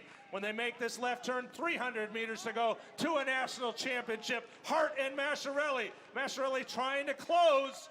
We're down to about 4 meters here. Gal Hart has given it everything she has. She's a 4:43 1600-meter runner, and Massarelli's a 4:47 1600-meter runner. They got about the same speed coming in here, you guys. No one has come up on Hart's shoulder for 2.5 miles, and Massarelli, here comes the sophomore. They go by the 3-mile mark, 160 meters to go. Massarelli and Hart. Hart coming back, though. She doesn't want to give it up. That's Hart in the purple, Massarelli in the green, and Hart back in the lead now. Massarelli and Hart. Hart now over the top of the hill, 100 meters to go. And here comes Massarelli back, and Hart coming back. Hart and Massarelli down to the wire. And Massarelli would be the Foot Locker national champion. Tremendous race. Caitlin Hart, what a gutsy performance. She finishes second. Right at 17 flat. That is phenomenal time. 17 for Massarelli. Hart 17:01. Vanderkooi, her first time ever, 17:14. Ewert, 17:20 in fourth place. My gosh, the Midwest, 2-3-4. What a performance. And Covert, fifth, and Tice, sixth, all from the Midwest. Covert, 17:29. Tice, 17:30. Weiser, 17:32. Officially now, Masciarelli's time. She doesn't become the eighth girl to break 17, but she comes awful close at 17:0.3. Caitlin Hart, those times are both faster than Claudia Lane's winning time of last year. Tremendous race for Sydney Masciarelli. My, oh my. Well, you can see the pure exhaustion is one of the runners there, trying to figure out who that is. Tim needs to be helped to her feet. You know, it's everything they got. I mean, it is very tough here, and it's actually a little warm here already for the sun here for some of these kids that come out of training at 40, 50, 60 degrees. All of a sudden, we're at 75, and it gets a little warm, but what a great effort. You know, you got to give Caitlin Hart all those props. What an effort to push that pace so early and then to hold her off. But Masciarelli, just like Claudia Lane did as a sophomore, what a star. A new star is born here today. So impressive as we welcome all of our runners here across the finish line, all of them putting in such a fantastic effort. Some of them, of course, going for PRs, which will mean the world to them and to their team behind them as well. This crowd still cheering them on. Love the atmosphere here. One of the great things, this is really tough, there's no doubt about it, but you bounce back from these, as we've been talking along. You know, Galen Rupp, one of the greatest American distance runners in the history of the sport, did not finish the race his junior year here. Didn't finish the race. Came back the following year, ran great, and was runner-up in the race. Louis Quintana, the great Oregon State coach now, he was dead last in his junior year, came back and won it his senior year. So any of these girls here you're looking at in the 30s, 35, that's great. There's the experience, and there you go, looking for those girls next year. Tim, I'm not sure I've ever seen you almost get out of your chair to check out the finish line. Where does that finish rank in all these races you've watched? You know, I just can't get back to, you know, usually when somebody comes up on you, Caitlin makes such a hard move. To try to lead a race, you know, for 14 minutes, 15 minutes like that, and then when somebody comes by, almost always the person coming by just goes by and the other girl settles for second, but not hard. What a heart in that girl. It seemed like there were a series of lead changes just within that final 100 yards. You know, punching back and forth, you got the experience. She's got great strength, Hart does, but Masciarelli, boy, that's a talent. That is a talent. You know, we were kidding about the phone calls. My gosh, that phone's going to be ringing, you know, and I think her basketball career just got put on hold. Oh, well, speaking of her, let's get down to the field. Here's Carrie with our winner. You guys, I'm down here with Sydney. Sydney, it's your first year of cross country, and you go and win the whole national championship. What does it feel like to be a Foot Locker cross country champion? I'm so excited. This has been a great opportunity. I know a lot of the girls are experienced here, and I just wanted to run my own race and pick it up whenever I could. You executed that race so perfectly. Did you know going up that hill you needed to be close to the lead, if not in the lead? Yes, I kind of thought that over before the race with my coach and parents, that going up the hill the second time would be when I started to pick up and make my move, so it worked out well. I mean, we know that you're a great basketball player. Do you like full court press or do you like man-to-man? Because today it seemed like you like man-to-man. I actually prefer full court press, but both pretty good. You like to hunt them down. All right, congratulations, way to go. Thank you. Thanks, you guys. Back to you. Yeah, I don't.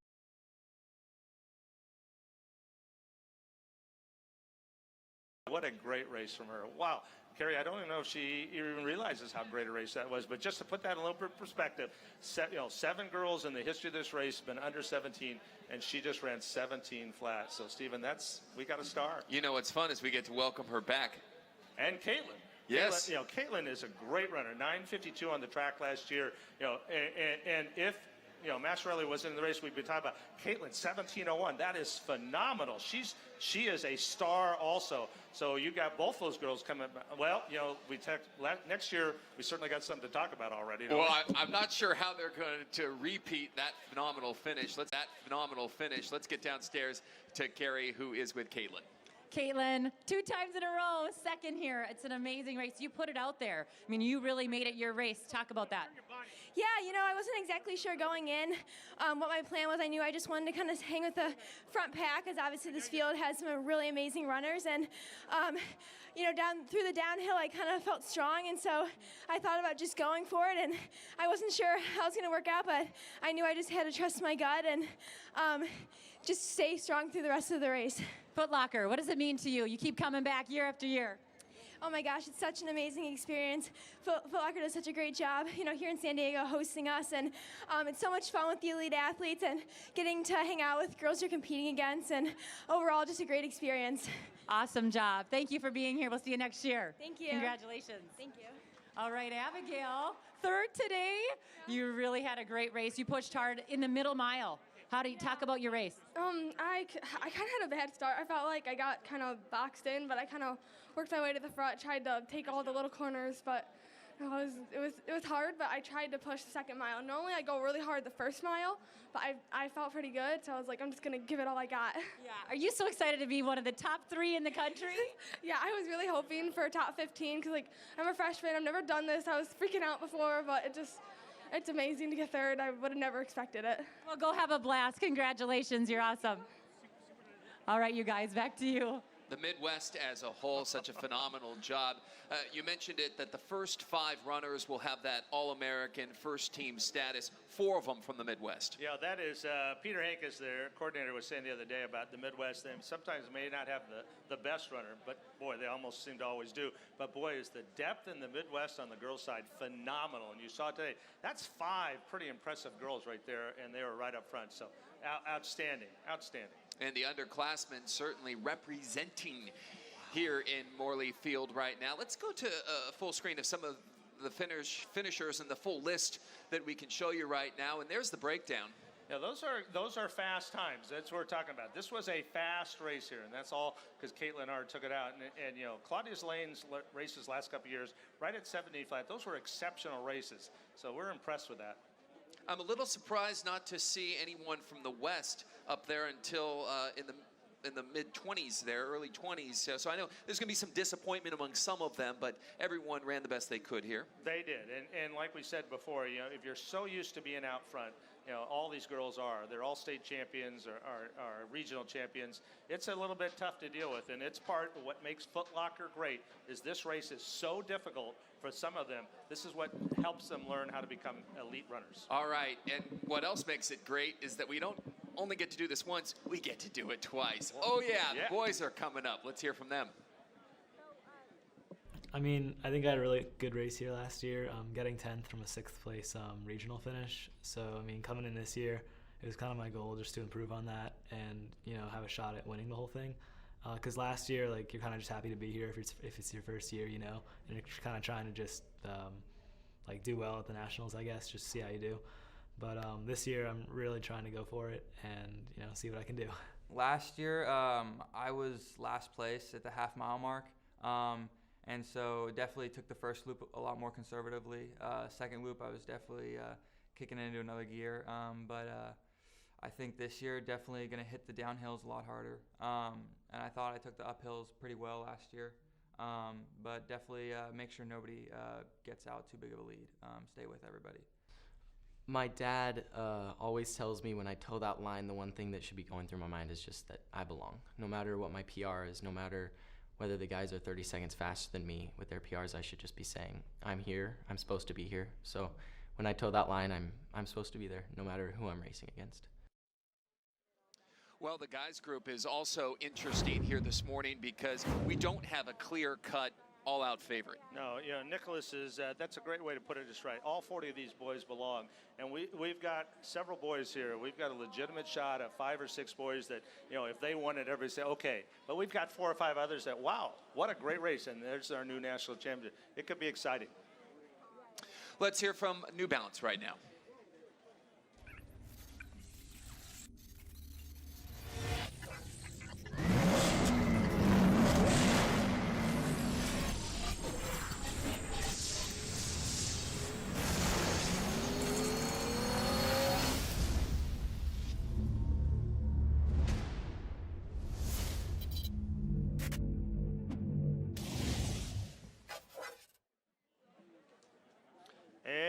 It is our pleasure to introduce the top 40 boys in the nation here. And we'd like to start with our Northeast boys under the direction of their coordinator, Phil Zota, and once again, their captains, if we may. First off, 4-time Foot Locker National finalist. Our boys are just getting ready, so we'll get them over here in just a second here. All these boys ready to go here to try to attempt to win their national championship. The Northeast boys have as their captain Emily Sisson. She's a 4-time Foot Locker finalist here, NCAA champion at 5,000 meters, as we mentioned before. They'll be the captains of both the boys and the girls. And we're just about ready for the Northeast boys. In fact, I think we're ready now. This again, 4-time Foot Locker national finalist, NCAA champion at 5,000 on the track, and 9th in the World Championships at 10,000 meters. Once again, Emily Sisson. And their second captain, 10-time All-American, national champion miles indoors, Ellie Purier. And now, here we go. These top 40 boys, first from the Northeast, wearing bib number 60. He's a senior from Northfield Mount Herman High School, Layton, Massachusetts. 3rd in the New England Cross Country Championships, leading his school to the team title this year. He's off to Yale next year. 10th in the regional, Richard Sturdivant. Wearing bib 59, a senior from Choate Rosemary Hall.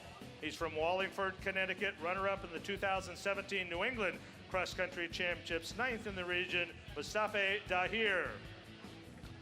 Wearing bib 58, a junior from the Loomis Chaffee School from Glastonbury, Connecticut, 13th in the 2018 Under-20 Pan Am Cross Country Championships, the New England champion at 3,000 on the track, twice the New England champion in cross country, Matthew Farrell. Wearing bib 57, a junior from Pittsburgh Mendon High School in New York, the Monroe County and Section 5 individual champion in cross country. He went on to place 8th in the state meet, 7th in the Foot Locker Northeast Regional, Sam Lawler. Wearing bib 56, a junior from Mount Lebanon High School, Pittsburgh, Pennsylvania. After winning his conference district championships this year, he went on to capture the Pennsylvania State Individual Championship, 6th in the Foot Locker Northeast Regional, Patrick Anderson. Wearing bib 55, a senior from Point Pleasant Borough High School, New Jersey. He's a 2017 Foot Locker All-American, 10th in this race last year. He ran 8:53 for 3,200 on the track last year. This year, he once again stormed through competition in New Jersey, winning the Meet of Champions for the 2nd year in a row. He'll head across the country to go to Stanford in the fall, 5th in the regional, Devin Hartz. Wearing bib 54, a junior from Allentown High School, Millstone, New Jersey. He was undefeated during the regular cross-country season this fall, went on to place 3rd overall in the Jersey Meet of Champions, Liam Murphy. Bib 53, a senior from Wilmington Friends High School in Delaware. First athlete ever from Delaware to qualify for the Foot Locker Nationals. He was the state champion of both 16 and 3,200 on the track. In cross country this year, he won his 2nd consecutive Delaware State Individual Championship. He'll be a Princeton Tiger in the fall, 3rd in the regional, Connor Nisbet. Wearing bib 52, a senior from Brookline High School in Massachusetts, a 2017 Foot Locker All-American.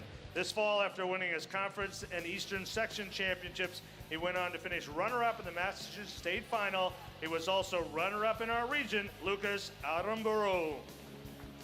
Wearing bib 51, a senior from West Morris Mindham High School in New Jersey, the New Jersey Group 3 state champion at 3,200 meters on the track.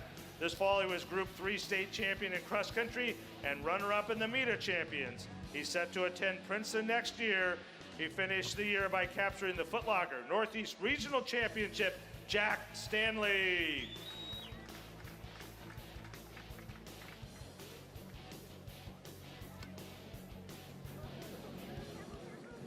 Boys ready?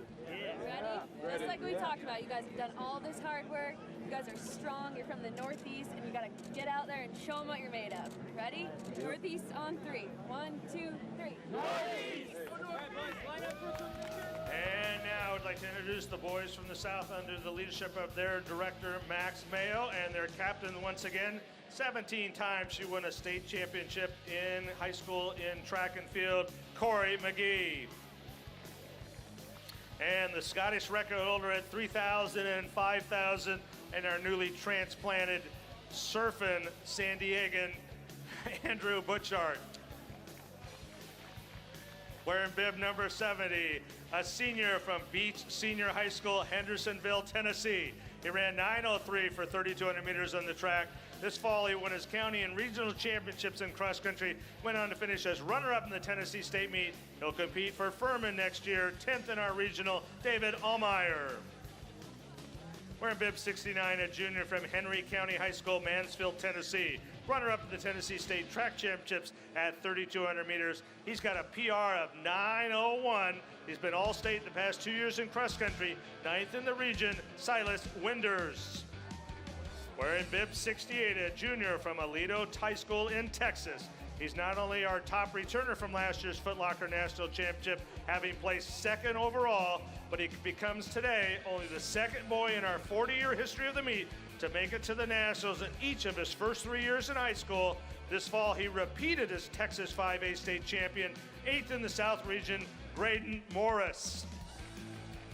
Wearing bib 67, a senior from Knoxville Catholic High School in Tennessee. A great race here last year, placing 5th overall to earn All-American honors. State champion at 1,600 on the track with a PR of 4:08. This fall, he won the Tennessee State Division I Championship. He's off to Notre Dame next year, 7th in the region, Jake Renfrey. Wearing bib 66, a senior from Red Bank High School, Chattanooga, Tennessee. Last spring, he was the New Balance Outdoor Emergent Elite Mile champion. This fall, he won the Tennessee Regional 3 meet and went on to place 3rd in the state championship. He signed to race for Ole Miss next year, 6th in the South region, Cole Bullock. Wearing bib 65, a senior from Fayetteville High School in Arkansas, a 2017 Foot Locker All-American. He was also state champion on the track at both 16 and 3,200 meters, and state champion this fall in cross country for the 3rd year in a row. 5th in the region, Cameron Fisher. Wearing bib 64, a senior from Academic Magnet High School, Mount Pleasant, South Carolina. He won his 2nd consecutive state championship at 3,200 on the track last spring. This fall, he won the South Carolina State Cross Country Championship, also for the 2nd year in a row. He'll attend Harvard next year. 4th in our region, Colin Baker. Wearing bib 63, a junior from Virginia Episcopal School. He's from Lynchburg, Virginia. This fall, he once again won the Virginia Private School State Meet Championship in cross country, this time setting a new state meet record. He was 3rd in the regional, Daniel O'Brien. Wearing bib 62, a senior from Fort Worth Christian High School in Keller, Texas. A 2007 American with an impressive 6th place finish here last year. He's won a total of 4 state cross-country titles in 2 different states in his high school career. He's run 8:54 for 3,200 on the track. He'll join the Fighting Irish of Notre Dame in the fall. Runner-up in the South Regional, Carter Cheeseman. Wearing bib 61, a senior from PSG Memorial High School. He's from Alamo, Texas. He's got PRs of 4:13 for 1,600, 9:13 for 3,200 on the track.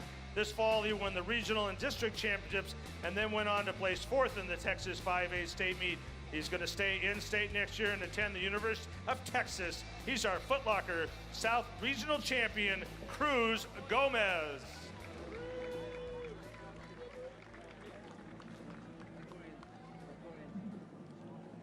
Hey guys, we spoke last night. We all know exactly what to do today. We're all capable of it. Let's go out, crush, kill some people today. On 3, south. 1, 2, 3, south! And now on to our Midwest boys under the leadership of their director, Peter Hankus, and their captains once again, the 2017 World Champion in the steeplechase, Emma Coburn. And the 2011 World Champion at 1,500 meters, 3-time Olympian, Jenny Simpson. And now wearing bib number 80, a junior out of Brighton High School in Michigan. He placed 4th this year in the Michigan Division I Cross Country Championships, 10th in our regional, Zachary Stewart. Wearing bib 79, a junior out of Clarkson High School in Michigan. He placed 5th this year in the Michigan Division I Cross Country Championships, 9th in the regional, Brendan Favaza. Bib 78, a senior out of Luther High School, Onalaska, Wisconsin. Last fall, he was the Wisconsin State Division III champion, at both 16 and 3200 meters. This fall, he added another championship medal as he won the Wisconsin State cross country title. He'll compete for the University of Wisconsin next year. 8th in our region, David Vanucci. Wearing bib 77, a junior from John Hershey High School. He's from Mount Prospect, Illinois. He finished his cross-country season on a roll, winning his league, regional, and sectional meets, then capping that off by winning the Illinois 3A state championship. 7th in our regional, Josh Methner. Bib 76, a junior from York Community High School. He's from Elmhurst, Illinois. After winning the Division 3A sectional championships this fall, he went on to place 9th in the Illinois State Championship, 6th in our regional, Ethan Kern. We're in bib 75, a senior from Niwot High School in Colorado. He placed 2nd this year in the Colorado 4A State Cross Country Championships, 5th in the Foot Locker Midwest Regional, Aries Reading. We're in bib 74 today, a junior from Plymouth High School in Canton, Michigan. After winning the county, conference, and regional championships in cross country, he went on to run an outstanding race in the state meet to earn the runner-up spot in Division I. 4th in our region, this is Carter Solomon. Wearing bib 73, a junior from East Grand Rapids High School in Michigan. After winning the Michigan Region 11 championship in cross country, he went on to place 2nd in the state meet this year, 3rd in the regional, Evan Bishop. We're in bib 72, a senior from Holmesville, Wisconsin. A 2017 Foot Locker All-American. He placed 7th here last year.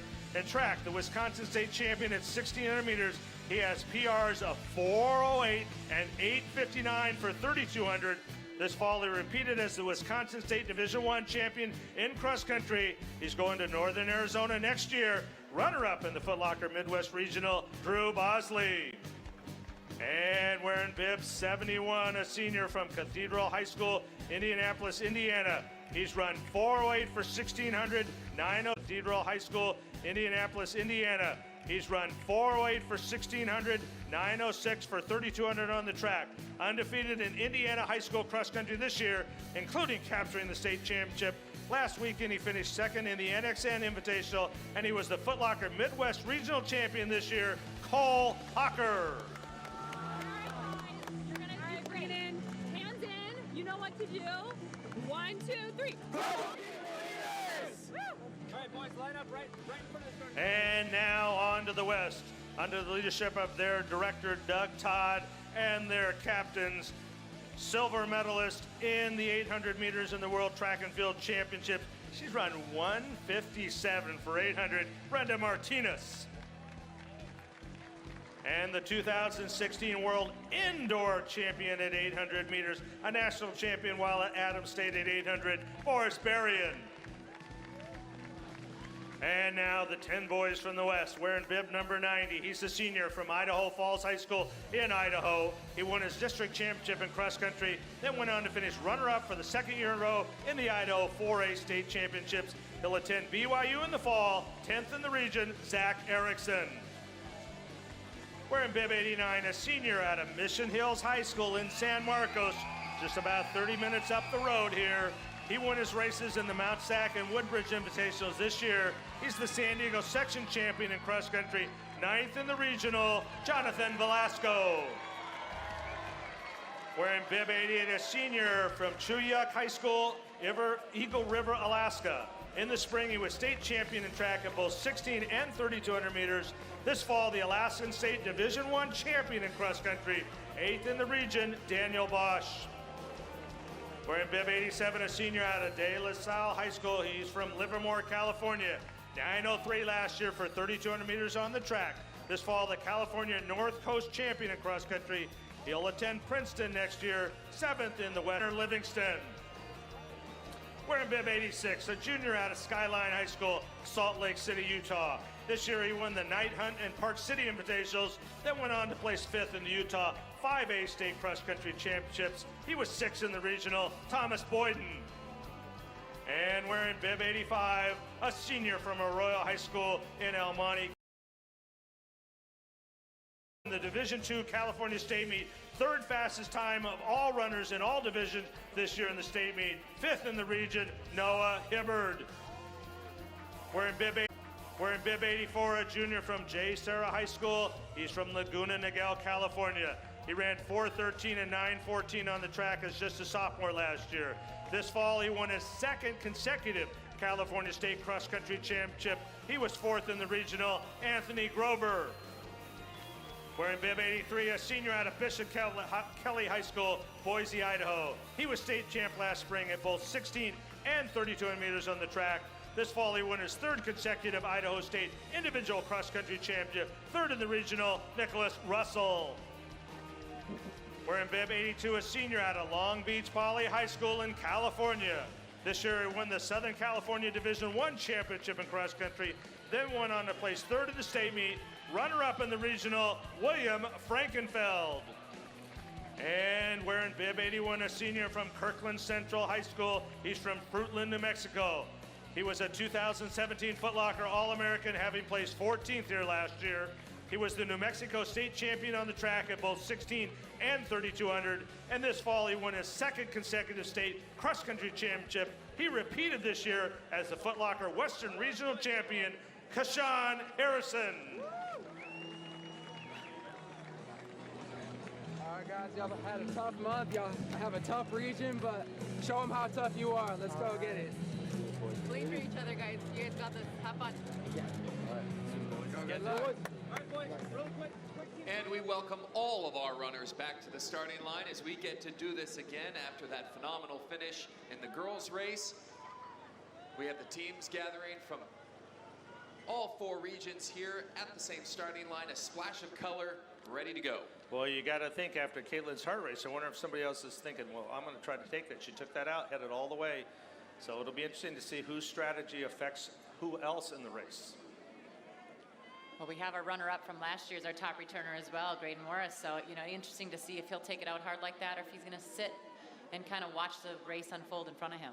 Experience makes such a difference in this race. As we've mentioned many times here, seniors have won this race 33 times out of the 39 previous winners, and almost always it's someone who's been here before. So experience plays a part. Max Mayo is our national meet coordinator. It looks like he's got the clearer. And Al Dandridge right there in that red coat and the red hat, about to start us off.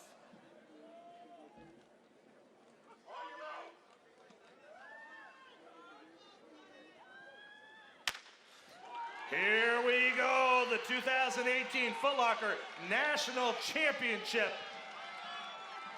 I'll tell you one thing, that's for sure. There's some folks in that race that do not want to be stuck from behind and going right out hard here. The boys are going to take it out fast through that first 400.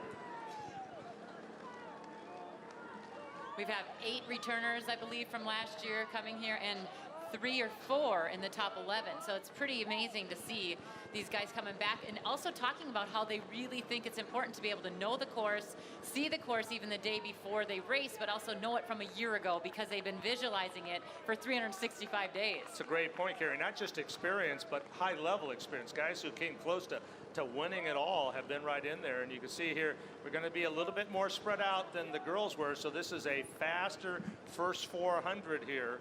It's like Cole Hocker going right to the front here. It's going to be a very quick race here. So the boys make that downhill loop. That first 400 meters looks to be about 65, 66 seconds there. So that is very quick. It's pretty good downhill, but they'll make that turn. So they've gone through 400. They'll make that turn, start heading up here. Everybody making sure they're still in it here, heading up to that start here to the 800 here. Yeah, this is where you want to kind of just get into the race, you know, just be excited that the gun has gone off, kind of take a breath and think, okay, now I feel good, my body's feeling good. You kind of almost do a body check and just get into that race rhythm and not be thinking so much about pace, not be thinking so much about where you are in position, but just getting the legs under you a little bit. But it looks almost as if it's a kind of a relaxed pace right now. Yeah, that's one of your favorites right there, Jake Renfrey. You mentioned you thought he had a real shot at this, Gary. Now, in the regional, he took the lead here and held that for quite a ways, so he likes to run from the front here. So there we go, our leaders who like to run from the front. See Gomez right there, the Texas runner who was our South Regional champion, tucked right in there behind her. So everybody looking good as they head up to the 800-meter mark here. We'll get a split, our first 800-meter split, and see where we are as far as if they're going out fast or not. And it looks to me, you're right, Carrie, all of a sudden, everybody got up there, and now the pace slowing down a little bit. And we come to a, shall we say, conservative first 800. Not too bad, 216, not too bad. So we've gone out well. That first 400 was pretty quick. We settled down, and we'll head to the hill here. Everybody will run around the pool. They'll come back by the start line. Hocker, Renfrey right in there. We see all those boys right there who we thought would like to take the pace out. You know, it's so critical to talk to these athletes beforehand and to see that they really want to have that strategy coming into it. You know, Jake Renfrey said he wanted to be in that front pack, and here he is. He's, you know, backing off a little bit. But here they come through. This is the best part of the race. This is a really solid pack here. And when I was looking at the breakdown, one of the biggest differences I saw between the girls and the boys, we had a podium full of underclassmen for the girls, but this is a race here with boys, all juniors and seniors, not even a single freshman or sophomore, am I right? Yes, exactly, and that's kind of what the difference the boys and girls high school cross country is. It is the strength of those boys, those senior boys and junior boys that just overshadow. It's why Graydon Morris is unbelievable 3 times here already. You know, in 40-year history, we've only had one other boy ever make it 4 times. Jorge Torres made it 4 times, and so Graydon Morris next year would become the second boy in 41 years to do it 4 times. And there he is right in the middle. You can picture him. He's such a tall kid, tall blonde kid running from the south. He's in about 8th or 9th right there. And we can pick people out of there, but everybody is essentially in there. Because Sean Harrison, the West Regional champion, this is where he took the lead last year. And I think he intimated that might have been a little bit of a mistake to take it that hard. He's a great hill runner. He charged up that hill first time, Carrie, and I think that took a little bit out of him, so a little bit smarter race. And just like you're saying, Stephen, experience makes a difference. But hey, who's in the lead? Everybody. Well, you know, a lot of these guys have been racing a ton. You know, there's more post-race races after cross-country championships now, and so after cross-country state championships, I should say. So some of them are maybe a little bit tired, so this is, you know, maybe giving them a little bit of a benefit if they are slowing the pace a little bit. But you know, you have some fast guys out here that are running 4.0s for the mile. It's talking about breaking 4 minutes this year, so that might be something that they're thinking about too, sitting and kicking. You know, Stephen, you made a great point earlier. They look like they're just cruising, but they're running pretty fast. So that is a very conservative, about 4:47 for that first mile. But that's a really relaxed 4:47, and everybody in that group. You can see Renfrey in there, Cole Hocker right up in there. You can see Methner moving up well. Jonathan Velasco running well here. Yeah, if we can look back to last year, Dylan Jacobs, who was 5th the year before, ended up running his first mile in 4:57, but he was off that lead pack. That's true. He kind of closed. Velasco, just like Christian Fahey said, Velasco is from Mission Hills, just up the street here. So he's run this course at least a dozen, if not more times, and probably 3 times that many in practice. So he's taken that lead. He knows what that hill is like. But here we go up the hill, and you got to believe, Kerry, at some point somebody's going to say, I need to make a move here. So we've all mastered the hill one time easily. That's Renfrey. It looks like he's moving up well. Like we said, in the region, took it off. Hocker right there on his shoulder. So we'll see how these boys play out on the downhill, and we'll see who's been practicing their downhill skills. If you remember a couple years ago, Reed Brown, who eventually won the race, was just cruising and blew by everybody on that downhill. Great downhill runner. Opened up about 20 meters on the downhill the first time, then was able to relax as everybody came up on him. And then on the second time, he blew everybody away and got the lead at that point, and then held on to capture it again at the very finish. But here we go downhill for the first time. Very great conditions here, perfect conditions to run right now. And to your point with the tight pack here, and when we were talking about the race just a short time ago with the girls, Caitlin Hart already had a sizable lead at this point. Yeah, definitely 2 different races, and we kind of see that a lot of times, and it's not always that guys have this tight pack. You know, we've seen guys go out and try to hammer home, but yeah, definitely interesting to see what happens. But, you know, that downhill is not easy. And I say it every year, people should go and check it out. It's one of the hardest parts of the course. And you would think, oh, you're just going downhill, let the momentum take you. It's so kind of fast that it's almost awkward. You made a great point. You mentioned Bob Kennedy earlier, one of the great races in Foot Locker history, leading the race coming down that hill. He fell. Yeah. And instead of where he went right into a roll, kept on going, got up, won the race, went on the next year to be the NCAA champion. So, you know, experience matters. Here we go, coming back here. They'll come by the start-finish line in a large group. So, Stephen, I don't know who you want to put your money on yet. How about you take the kid in, I don't know, which one? I'll take the pink, purple, what do we got, green, blue. This really is a rainbow of colors coming through here. For someone who is not into the details of who these kids are and what they had for breakfast, I know you have all that, Tim, all that information in your back pocket. I just want to see a good race. You do. So the key here is who's run too hard to stay up in it and who is running really easy and letting everybody else do the work. That's the key as we go through here through the first half of the race. And now somebody is going to make a move. Somebody is going to burst out of this group over the next half to mile. Somebody's going to know that that hill is coming up. Renfrey likes to lead, but he's out front. Here comes everybody else. And I don't know if we've had a race in the last couple of years where we've had 20 boys right in there. Morris tucked in right behind there. Kashawn Harrison tucked in there. Hawker in there. Renfrey. Everybody still very, very competitive. Nobody moving away at this point. Tell you what, we're getting our money's worth here in Balboa Park this morning. Man, it is a great, great race. And what is that, 15, 18 boys in that lead group? My gosh. We haven't had a race like this in years. This is awesome. Kerry, you mentioned that the dust that sometimes gets kicked up by that lead vehicle, which a lot of times gives us some of our best vantage point from that lead pack of runners there. Some people don't like the dust, but you had a glass half full take on that situation. Well, I'm not so sure about dust, but I like smelling the exhaust because that means you're close to the lead vehicle, and that means you must be in the wind or going for the win. So yeah, I like that smell. It's the smell of winning. It's the smell of winning.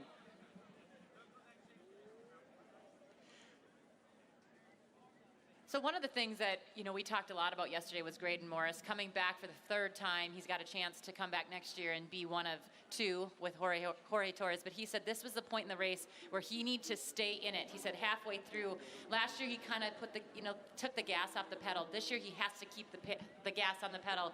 And we'll see as he comes around here to see what happens. But that's really what happens in this race. We talked about it on the girls' race, excuse me. But on this boys' race especially, with it being such a tight pack, this is where things are going to happen. So when you see them coming around here, guys, you're going to see who's deciding to put that early pressure on and see if they can hold on. And here they come out of the dog park loop here. So we're coming up to the 2-mile mark here. And our pack is thinning out a little bit. And I think that, Kerry, this is how this is going to play off here, is what's going to happen is this pack is just going to continue to push and people will drop off the back and our race will be in there. See Grover in there also running well now. He's up in there. Kashawn Harrison. Hawker, though, pushing the pace just a bit there. Bosley, we see that group up in there. Boy, the Midwest, I tell you. There's going to be some bragging rights tonight if the boys win, too. Graydon Morris moving up here. He's got the experience, and we're going to be just a shade, it looks like under 10 there. Our 2-mile split, Hawker, 9:55. Renfrey, 9:55 also. Mether, 9:55. Bosley, 9:55. Harrison, they're all right there. Stanley and Solomon, that's our leaders there, the 7, as they come through. They're coming around the pool, heading come over by the start line, and then we'll head for the hill. And that's certainly going to be the defining moment here, I'm sure, in this race. So a fraction of a second separating this front group here. It's amazing. And look how many bodies in that. My gosh, we've never had a race like this. What is that? 2, 3, 4, 5, 6. There's 12, 13, 14 boys right in there. Jake Renfrey up front there, 5th last year. Like we said, he's won state championships in both on the track and cross country as well. But this is where we have 40 people on the line. And almost everyone has a state championship. You start looking for who's got the speed in here. Hawker and Bosley, Renfrey, all very quick guys. Hawker 4:08, Bosley 4:08, Renfrey all 4:08. That's some fast boys right there. And here we go. This is the flat part here, making a bit of a move here on what they call the easy part of the course, if you will. But even that is going to be undulations up and down. Hawker, though, in control here. He looks to be the one that's been driving the pace. Renfrey right on his behind right with him. This will be interesting. We'll see what happens on the hill, but the chase group's still pretty close. I think Hawker had to be careful in this race today, and I think he's doing a good job that way. He's been running a lot. He's been running really fast. He ran 15 flat last weekend. It's a lot to ask a high school kid to constantly be flying places and running hard races and running against the best. And I think he needed to be conservative in this first part of the race. Kerry, for this handful of runners that are sitting behind the lead runner, how much strategy goes into staying put there or moving up? Is it different between the athletes, or is there sort of a set mindset with that? I think in cross country, you have to see the position you want to end it at. I mean, if you let too big of gaps go in cross country, it's very tough to kind of catch up. It's only if somebody comes back to you, if they go out too hard. That's at least what I believe. And I think that that's what we're seeing here today. You're seeing people that want to win, they're up front. All right, here we go, up the hill for the second time. Hocker and Renfrey is trying to make that move. You see Morris still very close here. They're going to go up the hill, the very steep part. Once again, about 350 meters. And now Renfrey's starting to make a move here. Boy, you know, they're making a move, but there are still, we've never had a race like this with less than 1,000 meters to go. We still got a good group of boys all close enough to close on that hill and kick. And Morris has moved into fourth now. Looks like Stanley moving up well. Kashawn Harrison's still in there. That's our top 10. Up in the big scene, you see Grover starting to move up, trying to stay in that lead group. Thomas Boyden in there. William Frankenfeld from Long Beach Poly. Hey, the West boys started to make a bit of a move there as they come up, but still Cole Hocker really running well. Drew Bosley with him right there. Jack Renfrey. Oh, that hill hurts. Look at it. You can see it on their faces. Keep pumping those arms, keep pumping those legs. But you know, we see that Graydon Morris is up there, and I keep talking about him, but he's had such a phenomenal career here. He was 34th as a freshman. He was second as a sophomore, and now he's still in the race, you know, for a top 5. And this guy has talked about the pressure that he has put on himself, not so much the outside people, but the pressure he has, you know, as a 16, 17-year-old kid, and he's really held it together. And the boys have made their way across the top of the hill and have already started coming down hard. Cole Hocker running very well. Used that downhill. We're seeing him up on the screen now. Has made a big move on the top of the hill. 450 meters to go. And Renfrey, though, still just a step behind. As we mentioned, these guys are sub 4 10-minute milers. They have got great speed, and it looks like it's going to come down to those two now. Renfrey and Hocker. Morris now looks like he's moved into third. Last year, Morris had the fastest last mile of anybody, but that may be just a little bit of a gap, too much of a gap to make. We'll just be able to see him come into view now. They'll come in and have 160 meters to go when they make that turn at the big Foot Locker blow up there as they come by, but side by side, that's Hocker in the maroon, if you will, and Renfrey in the red of the South. Hocker, though, a little bit of a gap. He makes the turn. He's coming by the 3 mile, 160 meters to go. Coming up the hill. Renfrey, has he got one last charge left, but Hocker, he has measured it well. He has measured it perfectly. He takes one look back and continues to pick it up. He was in control the whole way. We said he looked like he was controlling that pace, and he will control it to the finish. The 2018 Foot Locker National Champion, Cole Hocker. Renfrey, a great race for second place. Outstanding race right there with Hocker all the way to the finish line. Hocker's time 15-13, Renfrey in second. Graydon Morris, another great race. Third place today. Carter Solomon, he finishes fourth. Bosley, he finishes in fifth. Methner in sixth. Jack Stanley, our regional champion from the Northeast, finishes in seventh. Hocker's winning time, by the way, 15-13. Colin Baker finishes in eighth. Evan Bishop in ninth. And Carter Cheeseman captures the 10th spot. Cole Hocker, you just looks like he had it measured the entire way, under control, finishing strong. A great race. Congratulations for Cole Hocker being our 2018 Foot Locker National Champion. Well, you saw him just down the final stretch there do a couple of checks in the rearview mirror just to make sure that he had it there. And as you mentioned, he had it all the way. What a smooth finish there. You know, we're talking about experience. He's run a lot of big-time races. We mentioned he's run very well at a high level for many years in high school. And you could just tell, he just seemed to know exactly what he wanted to do. I wouldn't say he was controlling the race, but he certainly was in control during the race. And I think he could have gone even harder. I think if somebody had come up on him, I think he even had more left. So clearly a great national championship race for him, and he certainly deserved it. Some great enthusiasm and clapping for our final runners who are making their way towards the finish line of this great event, the 40th Cross Cross Country Championships brought to you by Foot Locker. You know, it's nice. You see somebody like Renfrey, that's a great race for him. Sometimes we get lost up into that. But Graydon Morris now, that's his 3rd year here, 2nd last year, 3rd this year.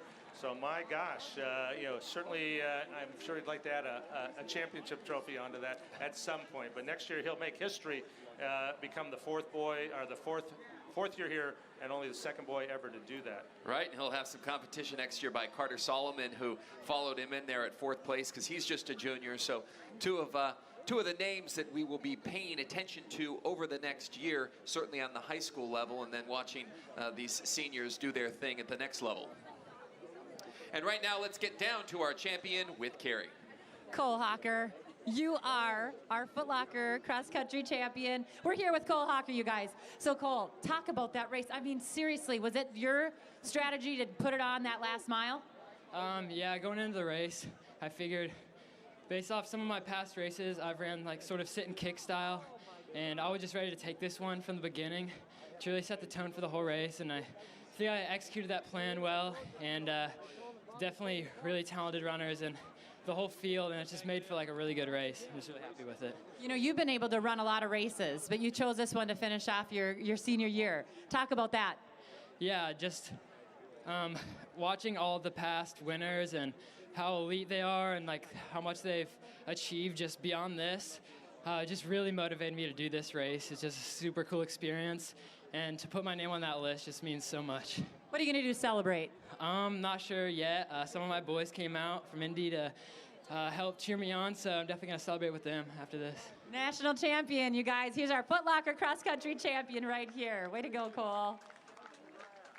All right, you guys, we have Jake, our runner-up here as well. Jake, you put some major moves on out there. Talk about your race. I think it went according to plan perfectly. I was going to try to lean on my kick a little bit, and I just didn't happen to have any at the end, and that's fine. I just went out. I thought I executed perfectly. He's just a great runner, and I looked up to him for that. Congratulations on him. You had a great race last year here as well. Have you been visualizing this race since then? Every day, yeah, every day. This is Foot Locker Nationals is what I run for. So thinking that 4 years of training, every single day, hard workouts in cold, rain, whatever, come out here and get runner-up in the national championship. It doesn't get better than that, so. You're amazing. Congratulations. Thank you very much. All right, Graydon Morris coming in. We know your name here, Graydon. We've been able to announce it 3 different years in a row. 3rd today. You kept your composure. I know you were nervous. Talk about the pressure you had on yourself. Just coming back as highest returning finalist, it put a lot of pressure on me in training, and then the season didn't go as planned. So I was really, really nervous before this race, but to come out and get 3rd, I feel really blessed. You got spiked at the regionals, placed 8th. You know, that's a pretty big thing for a young kid to have to handle that pressure, and also just the nervousness of I might not be the same. How did you handle that? After that race, it was hard to come back off of that. Getting 3rd last year as a sophomore at that regional race and then coming back and getting 8th, it was pretty tough, but I knew that things didn't go to plan, and just to train harder in the 2 weeks leading up to San Diego. A lot of life lessons learned, another life lesson learned today. Awesome job, way to go. Thank you very much. All right, you guys, back to you. Thanks, Carrie. Glad to see that all 3 of our podium finishers really felt good about what they did out there. They should. To be in the top 3 in the nation, that is amazing. You know, Graydon Morris is, you know, he didn't make too much about it, but he's been hurt. He's been fighting this injury. He hasn't been able to do the miles. So that was a great effort by him when it really counted. So outstanding. All 3 of those boys should be just delighted with their performance. And as we take a look at all the finishers there, you're going to find the name that you tuned in to see. We see Colin Baker up top for the South finishing there, and then on down to 15 through 21. It bears repeating, Tim. All of these guys are so good. They're all here for a reason, because they've just been winning. And so, you know, hate to say the old, it's an honor just to be nominated thing, but it is in this case. It truly is. The reason they're here is that they ran great in the regional. You know, we had thousands and thousands of boys line up somewhere in one of those 4 regions, and these 40 boys made it through that. We've had some great runners who ran in the regional this year that didn't make it here. So these are the 40 best. They put it on the line. Nobody gave them a free shot. They made it here. They worked hard to get here. They were right at the right time, and they deserve their All-American honors. So pay attention to those names. Certainly at the top, they're the future NCAA champions. Hey, they're future Olympians, and the proof is in the coaches and the athletes who continue to return to this event. And while they do go on to do really extraordinary things in sport, winning this is always sort of one of those special trophies and things that it means as much as anything sometimes. You know, it's interesting. You know, you look on people's Wikipedia pages sometimes, and they'll have, you know, in front of a national championship in college or a national championship or even an Olympic final, you know, Foot Locker champion, national champion. And I think that's a pretty impressive thing to be able to say. And you can come back several years later, like Jenny and Emma and the rest of those folks, and say, hey, I was here and I had this great race. I finished second, I finished third, or I'm the Foot Locker national champion. So wherever they go, they'll have that. Hocker will be able to say from now on and for the rest of his career,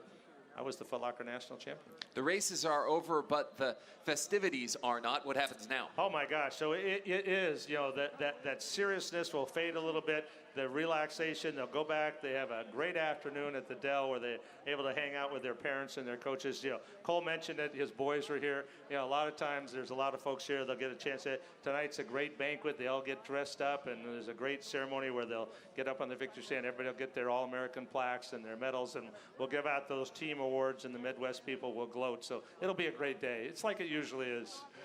Well, and you can't beat the sunshine or the Hotel Dell. So you can't do that. There's that. We do want to head back downstairs to Carrie right now, because there are some important people behind the scenes that make this happen. You can't do this without Mom and Dad, right, Carrie? Not at all. And Graydon Morris, who's been here 3 times, finished 3rd today, was 2nd last year. You know what, you guys, what is it in the food that you make for him or the genetics that he has? But, you know, really, he has a chance next year to make it for the first time since Jorge Torres. And Jorge Torres is the only one to make it 4 times. What are you guys doing at home for him? It comes from him. I mean, it comes from within. When you're running in Texas and it's 115 degrees outside, I couldn't make you go do that. So it's. Dad, what is your advice for your son every time he comes and he toes this line? Oh, just keep on doing what he's doing. He amazes me every time he hits the course. I'm so proud of him. You know, you hear the pros and they say you got to give it up to Mom and Dad, you got to give it up to the coaches, and so we say congratulations to you guys too. It's a group effort. Yeah. Steve? Well, congratulations to Mom and Dad. You can see the pride beaming across their faces You know, they're probably the most relaxed now of everybody. The pressure's over for them watching your son or daughter out here on this course. This is got to be a thrill as a parent. Just got to be a thrill. Hey, you returned to coaching a year ago, and you actually had an individual that you were paying attention to in this race. Yeah, one of the kids from our school, Noah Hibbert, ran here today. This is what we talked about, is that what happens with these kind of kids is they make it into the big time now, and this becomes a stepping stone for them, that they learn that they belong here at this level, and this is the first step, so yeah. Well, the other big thing about it, of course, is that they're kind of separated from their parents, right? And they're separated from maybe their traditional coach more so than they would normally be, and they're meeting some of these professional athletes. Well, this is the unique experience of what makes Foot Locker the first steps onto international and elite competition. They don't have their coach here or their team here. Most of these kids get into cross country because they enjoyed being part of a team. They have a coach with them all the time. Here, it's just like what happens now when they go to the NC2A level, US level, or the international level. They've got to learn to be able to handle things on their own. They've got to be able to handle race plans on their own, and they've got to be able to deal with whatever adversity. So this is a unique opportunity for them, and what makes the Foot Locker experience so important in the development of our next Olympic athletes. Speaking of coaches, one of our guest celebrity professional coaches is downstairs with Carrie. Well, you guys, I'm here with Emily. She's a 4-time Foot Locker cross-country qualifier. And, you know, we just have seen so many underclassmen continue to come back. You were 3rd as a freshman and 3rd as a senior. How did you handle the pressure? I don't know. I think I honestly just thought of this as a really exciting experience. So I didn't really experience much pressure when I came here because I was just so thrilled to have made it. I felt the pressure was making it here. And here I'm like, okay, this is what I get for all the hard work. So let's just go out and see what I can do on the day. And I just really enjoyed it. Every year was different, and every year there was something new. But I'm really thankful for those 4 years of experience. Well, we can't wait. We have our national champions here. So thank you so much for sharing your wisdom and your knowledge with us. And we're going to see them get crowned right now. Oh, great. Fun. Thanks, you guys. Take it back up to the booth. All right, and this is the moment that many people have been waiting for, the moment for the champions to be crowned, to receive all of the accolades that will now start rolling in after those 2 impressive races. I don't know if everybody's seen the National Championship Award. It's a Tiffany plate. I mean, this is no little medal you get at an invitational. This is some pretty cool stuff here. So, yeah. One more thing to pack in the luggage, and they will gladly pay the fees for for the extra I weight, think you right? carry that one on just so they can see it on the plane. Let's head downstairs for the ceremony. All right, you guys, I'm here with world champion Jenny Simpson, who was also a Foot Locker finalist. You are giving these awards to these athletes, so take it away. What an incredible thriller. You guys gave us incredible races. You don't know this yet, but these are going to go down in Foot Locker history. Between Sydney and Caitlin, it was so exciting to watch the kick to the finish. We are so proud that you're a champion for the girls' race this year. Congratulations. And then also for the boys, Cole, what an unbelievable fight you had. The Midwest was a muddy, difficult region. You ran, you achieved there, you came here, you excelled. We're so proud. You are our 2018 boys champion. Ladies and gentlemen, your Foot Locker cross country champions.